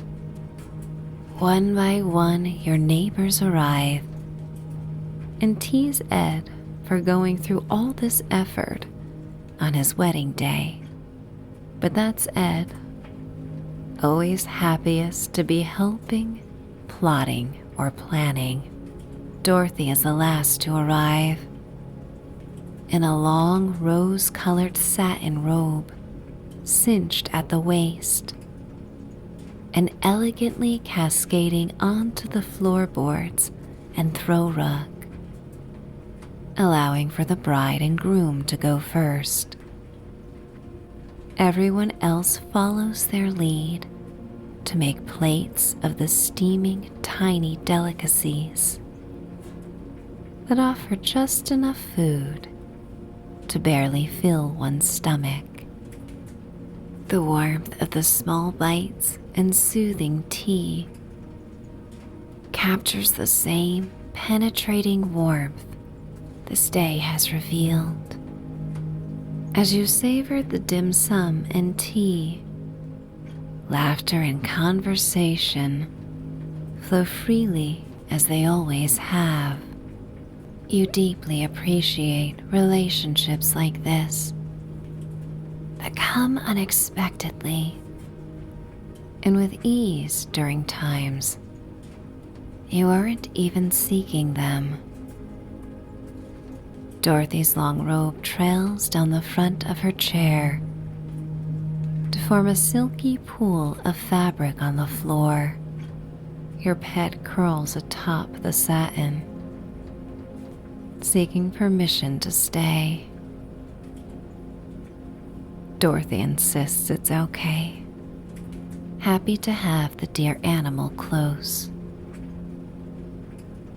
Ed opens a fortune cookie, revealing a slip of paper that reads, "Hope is the spark that lights the path to endless love." Everyone else takes turns enjoying the fortune cookies and sharing the messages. You gently crack open yours and read the passage. Your presence is the truest form of kindness. These timeless offerings of wisdom hang in the air, prompting reflective smiles and thoughtful nods from the group. These ideas will linger and resonate well into the night in the soft embrace of sleep. To the late night passers-by on West 69th Street, gazing through the tiny window of the basement launderette, it's like finding a hidden underground gem. The warm, inviting glow spills onto the rain-slicked sidewalk, casting a soft, golden aura on the otherwise dark and quiet street. Faces aglow with smiles and contented eyes reveal the unique connections that New York brings to those open to them. Just past midnight, Ed, with his characteristic thoughtfulness, grabs a wicker laundry basket and begins passing out wedding mementos. He reveals handmade blankets that retain the warmth from the dryer, embroidered by Dorothy with the words, "Made with threads of love."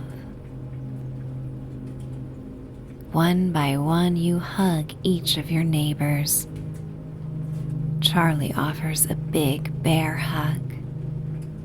Tom has a more modest one-armed embrace.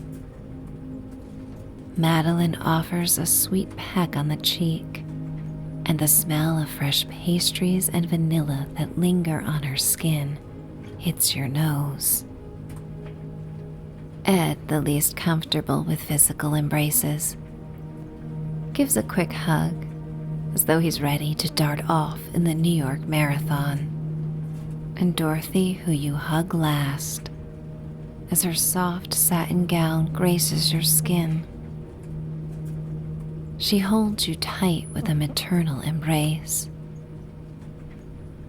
You inhale the fragrant notes of her hyacinth oil as she pulls back, and her loving eyes pour into yours as she thanks you. You could not feel more appreciated or loved for simply being there. Madeline and Charlie stay behind to tidy up. As the newlyweds, you and Tom, return to your apartments, your pet leading the way this time. The rain has ceased, yet the world outside glistens in the lights of the city and the luminous rising moon. You peer out onto the courtyard, loving this city, this building, your neighbors, and your pet with all your might. You curl up beneath the threads of love, and outside the city continues to pulse with life. You are soothed by a sense of peace, letting the comforts of the night bring you to sleep, or allowing yourself to indulge in another launderette tale. Friendsgiving with the Laundry Club. There are years when the Thanksgiving crowds gather from uptown Manhattan to West 34th Street to take in the splendor of the Macy's Day Parade in the golden warmth of November's morning sun. 1971 would not be one of those years. The whipping winds put popular floats on hiatus. The organizers accepted the unruly forces of Mother Nature after 3 floats took the brunt of the winds. Snoopy, being one of them, would have to take 1972 off for continuing repairs. And while some children and the grumpiest of attendees complain about the nip in the air and light rain, you and the members of the laundry club couldn't be happier to bundle up and meander down the block to the park. With the freedom to come and go as you please, it feels worthwhile to preview a bit of the parade. Everyone carries a thermos containing a hot drink. All but Charlie, the building's super, are present. For decades, Charlie's mother worked at the perfume counter of the esteemed department store in Herald Square. And since his late teens, he has taken advantage of Macy's invitation to all employees and their families to march in the parade. As the steam rises from your insulated container, you approach congregating locals to enjoy the parade with views of Central Park's lingering fall foliage. A trail of leaves scatters down the canyon of Central Park West, spiraling in mini cyclones and clearing the way before the first floats arrive. A high school marching band plays a joyous tune, even as the members' cheeks and fingers turn deep shades of red in the cold, damp air. You revel in the craftsmanship of your coat and scarf, both heavy and impenetrable by the wind and elements.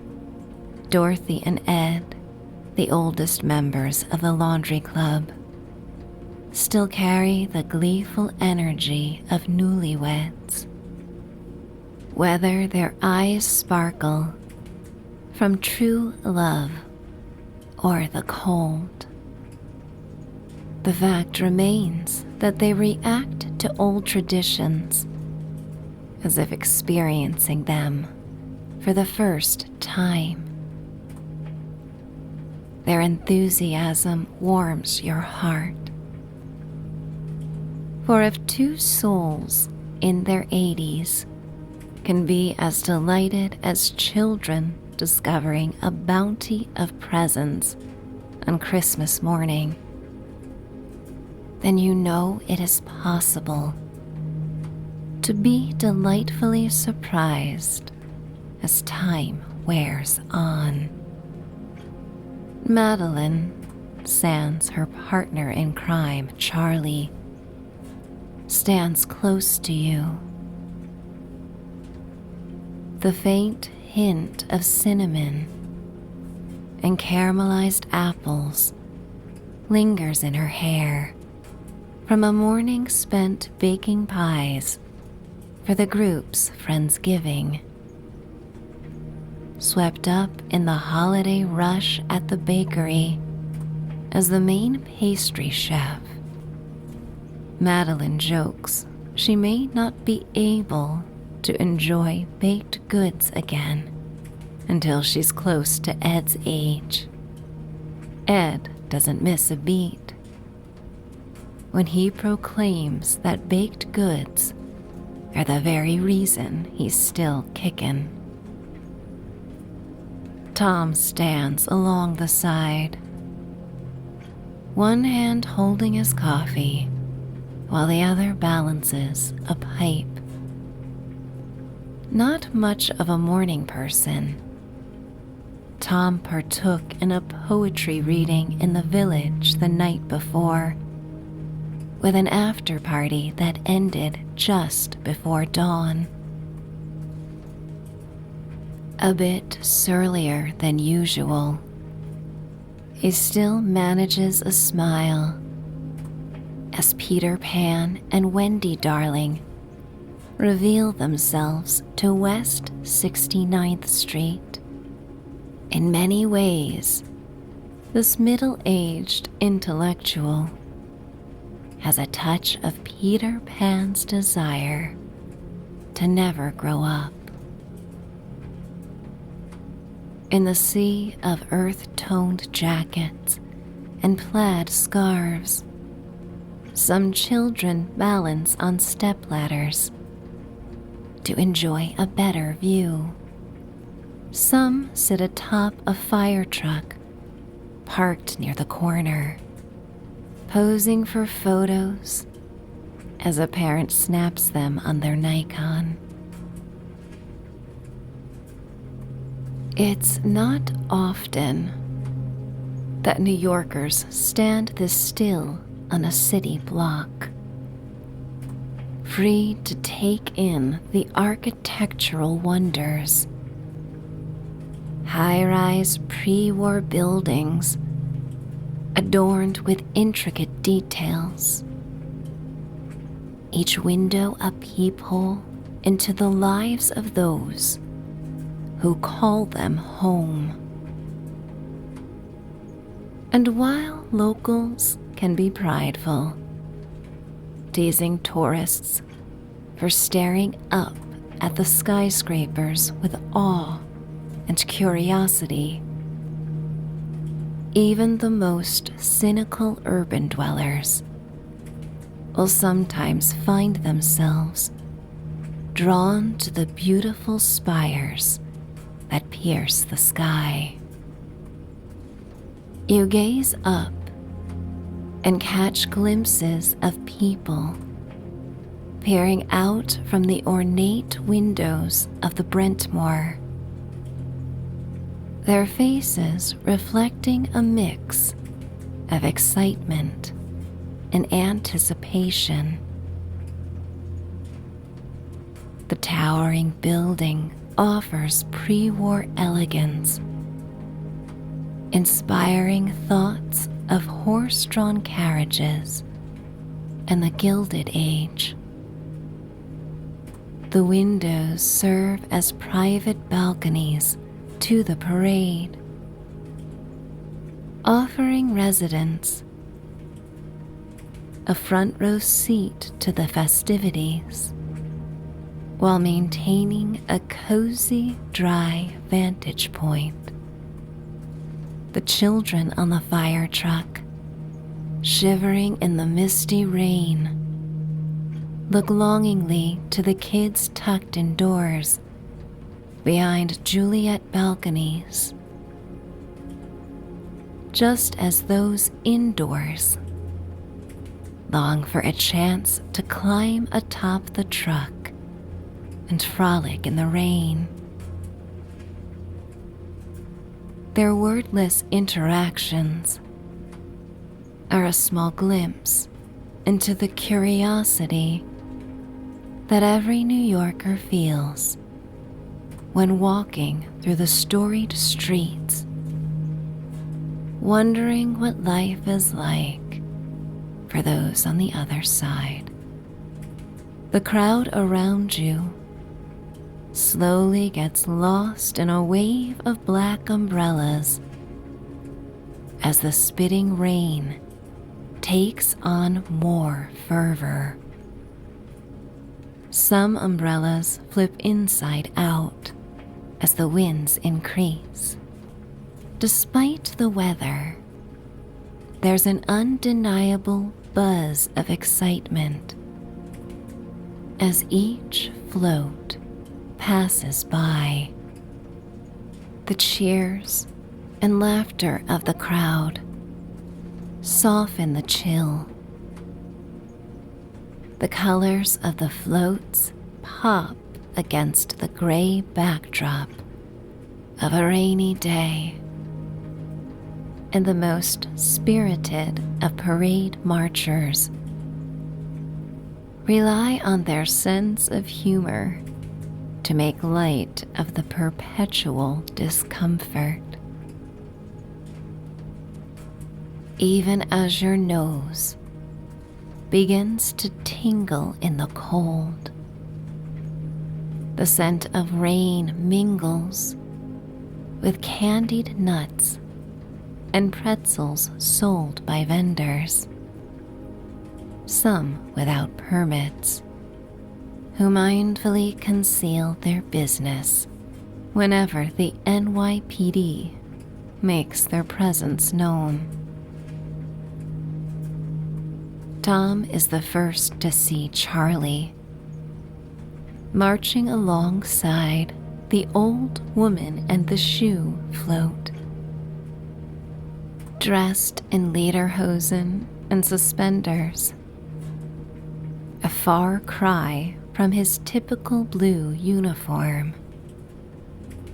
Charlie scans the crowd for your faces, and Madeline calls him by name as everyone in the laundry club waves and cheers him on. The oversized brown boot first launched in 1924, and since the 60s has offered a stage for stars like Dusty Springfield and Hank Williams Jr. to serenade the crowds. As you take in the scene, you can't help but feel a part of something larger than yourself. New York, with its frenetic energy and soaring population, always has the power to do this. But the Macy's Day Parade of 1971 creates a more intimate moment, a pure, unbridled connection with the spirit of the city and this thriving community. The rain transforms into sleet, and at this point, you and your neighbors unanimously decide to return home, while the Santa Claus float brings a cheery close to the parade. The arrival of North Pole weather makes it easy to prefer watching the rest of the parade from Dorothy and Ed's warm apartment. Beyond the parade, the Upper West Side is remarkably quiet, free of traffic, with nary a yellow cab to be seen. Brownstones along the way showcase festive autumn decor, with gourds, pumpkins, and corn stalks cascading down the stoops. As you arrive at your building, Tom unlocks the front door, waving everyone in before him. The building smells remarkable this time of year, as the radiators kick on, heating up dust particles that linger in the cast iron grooves and blend with the sweet smell of wooden fixtures. It's a strange thing to admit enjoying the aroma of, but this fragrance is always coupled with the dry, cozy warmth of home. And it's been said that no place on earth is warmer than a New York apartment in winter. The group walks through the second heavy wooden door that has a stained glass window featuring a sapphire, emerald, orange and purple mosaic pattern. Umbrellas are placed in the communal bronze urn as Dorothy and Ed lead you up the creaking wood stairs to the apartment they now share. Throughout the summer, their individual apartments were combined to form a lovely 2-bedroom abode, with a small studio for Ed to tinker with his never-ending projects. Ed, slightly out of breath, jokes that the stairs are as much a secret to his prolonged youth as his love of Madeline's pastries. Dorothy laughs, insisting that she best be included on that list. You ascend the next set of stairs with the crew, lost in the wonderful camaraderie and good energy that multiplies whenever you are together. It's not common to find yourself in your neighbor's apartments, as an unspoken observance of privacy leads most gatherings to occur in communal settings. Of course, you're always there for one another when it's time to pet sit or apartment sit. But this is the first you've seen the latest updates to Ed and Dorothy's home. As you arrive on their floor, everyone removes their shoes and places them near the welcome mat. Ed unlocks the door, then holds it open for everyone to come in. The apartment smells of freshly baked biscuits and savory Thanksgiving dishes. The decor celebrates the most romantic aspects of the 20th century, with antique hurricane lamps and an upholstered settee. The room is classy and timeless. Sleet pelts against the French doors that lead to a small balcony. Lush lavender curtains frame the doors, repurposed from stage curtains from a theater where Dorothy once performed. The living room contains artifacts of another time. Victorian lace doilies, gifted down to her from her mother. A sepia photo sits atop one of the doilies, capturing her parents during the height of their vaudeville days. An upright piano sits in the corner against the exposed brick wall.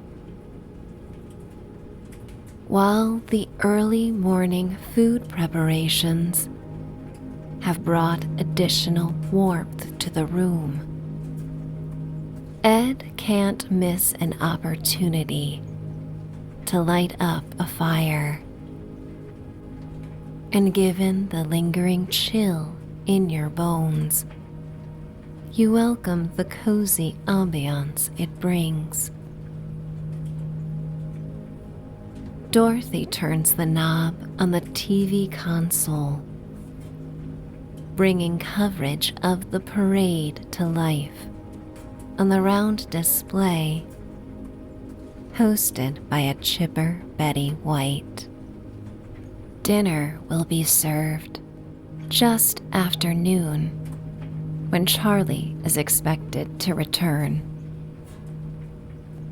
Dorothy and Madeline take to the kitchen, while you and Tom reposition the dining table and add a leaf under Ed's guidance. You decorate the table with festive linens as Ed polishes the crystal and silverware. The clinking of glasses, crackling fire, and chatter of the correspondents narrating the parade on TV create a lovely holiday soundtrack. The wind whips around the brownstone with harsh whistles as it delivers leaves and sleet to the balcony, and you appreciate the fire's warmth all the more. How lucky you all are to be gathered in this beautiful apartment. Once the table is set, it looks fit for a feature in Architectural Digest. Surrounded by the amethyst silk wallpaper, crown moldings, and brick fireplace. A crystal chandelier hangs overhead. A piece Dorothy claims was the payment she received for a radio commercial she did long ago for a lighting shop in Midtown. Every nook and article in the apartment tells a unique story. Ornate frames containing the history of Ed and Dorothy's lives, from when they first met downtown in school, through the years before they reconnected, are arranged on the mantel. You feel honored to find their Central Park wedding photo with you and your neighbors, positioned in the center of these vibrant memories captured in film. Lilac lace drapes over the piano, where you discover more photos of Dorothy throughout the decades, singing in jazz clubs, performing in theaters, and directing child actors at a camp in the Catskills. A poignant black and white photo reveals a much younger Dorothy in her leotard, stretching her leg atop a bar in a dance studio. The room is flooded with natural light, and windows reveal the New York skyline behind her. Every image reveals the rich life your neighbor has lived. As the parade comes to an end and Santa Claus is revealed on the screen, Ed turns off the television and requests that Tom select a record to play. Soon the crackle of vinyl gives way to the raspy voice of Louis Armstrong. A candelabra is lit on the table, as well as tapered candles in cast iron sconces hung on each side of the fireplace. Everyone enjoys a pre-dinner beverage as Madeline sets a side table with shrimp cocktails and tiny quiche. Ed carries over a cranberry jello salad candle, a unique recipe he describes contains a significant amount of mayonnaise. To everyone's relief, it looks so beautiful burning that no one dares to cut into it for consumption. But it wouldn't be a party without Ed trying the latest recipe trends. A knock on the door interrupts the festivities, and you open it to let Charlie in. His hair is full of icy droplets, and his face is scarlet red from the frigid air. You can even smell the cold on him as he crosses the room to warm by the fire. Dorothy brings him a towel to dry off, while Ed prepares him a drink. The entire group is back together. Dorothy praises Charlie for surviving the parade and marching with pizzazz, saying floats or no floats, his brave, smiling face was the highlight.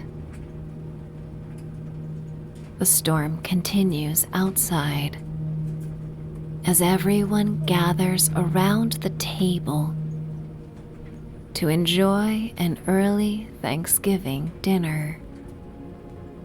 The lights flicker, but the Upper West Side is one of the lucky neighborhoods to not lose power. Dorothy raises her glass to lead the toast,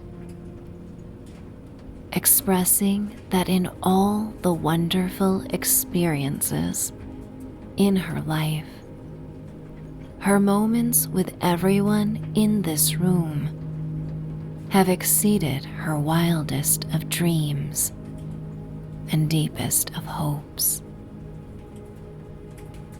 And before everyone's glasses clink and eyes become teary, Dorothy explains, "This is what home feels like. I never really knew this feeling was missing until meeting you all. The dreamy glow of candles and the fire illuminate the antique platters passed around and shared with an almost heavenly light. Louis continues to play softly in the background. The crackles of vinyl intertwine with the pops and crackles of the fire as sleet pelts the windows and silverware and glasses clink. You could not feel more warm, complacent, and delightfully full. Early darkness arrives as everyone pitches in to clear the table, divvy out leftovers, and clean up the kitchen. You work together in a small space with an easy rhythm. Madeline suggests dessert may be enjoyed a few hours later as you reconvene in the launderette. It gives the perfect amount of time for everyone to return to their apartments for a brief nap, with some scraps for your cat and goodies for yourself. You return to your quiet apartment to be greeted by your purring companion. With haste, you create a decadent meal for your excited pet. You then change out of your Thanksgiving best into soft cotton garments and go to your bedroom. Nothing feels quite as luxurious as a holiday nap nestled beneath your downy quilt. As darkness takes hold and the rain continues its soporific beat, every once in a while, a distant siren or beeping horn weaves its way into your dreams, causing you to feel at times that you are floating above the depths of sleep that come more easily at night. You let your nap dictate the time it needs, in no rush, trusting you'll naturally awaken in time to regather with your neighbors. And when you do, you rise slowly and yawn and make your way down 2 flights of stairs to the Cozy Launderette.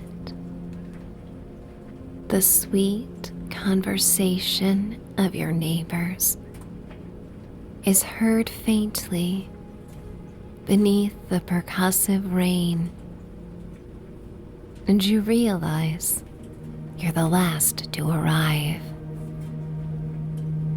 Tea and decaf coffee await on the table next to enough pies for everyone to have their own. A carton of vanilla ice cream sits in a ceramic vessel of ice, and clouds of freshly whipped cream fill a crystal bowl. Ed removes the linens and napkins used at dinner from the washer and places them in the dryer. Heat radiates from the machine, filling the air with the smell of clean laundry. Everyone enjoyed a nap, but for Ed, whose busy mind kept him alert. And so he used the time to pull out holiday decorations for the building. The gathering is an interlude between sleep, yet feels like a dream. The kind of heartwarming dream one would hope to have. Madeline brings you your preferred warm drink. She, like all the wonderful souls in the room, is aware of your tastes, just as you are thoughtful about their preferences. The pies are delightful. Their buttery crusts are perfectly flaky, and fillings from berries to pumpkin to apple have the perfect balance of sweetness and a velvety texture that coats your palate. Just enough time has passed for you to enjoy Madeline's pies, filling you just enough to be satiated and to become sleepy once more.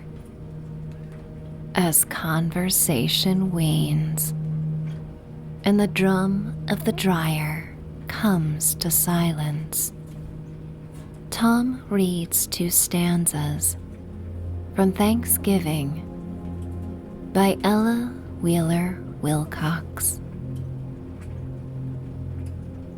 We ought to make the moment's notes of happy, glad Thanksgiving. The hours and days, a silent phrase of music we are living. And so the theme should swell and grow as weeks and months pass o'er us and rise sublime at this good time, a grand Thanksgiving chorus. Everyone raises their cups in a toast to this sentiment before cleaning up once more. A series of hugs and good nights follow as everyone, including Ed, becomes eager to return to the welcome embrace of autumn's slumber. Back in your apartment, you brush your teeth and prepare for sleep, joining your pet once more in a rumpled bed. The blankets in disarray have created a soft nest for your cat that you disrupt as you pull the sheet and quilt over you. Your pet meows and then curls against you. A constant dance of sleet and rain lulls you with its hypnotic patter into a deep, restorative sleep, finding bliss, finding serenity, finding slumber. It's time to dream away.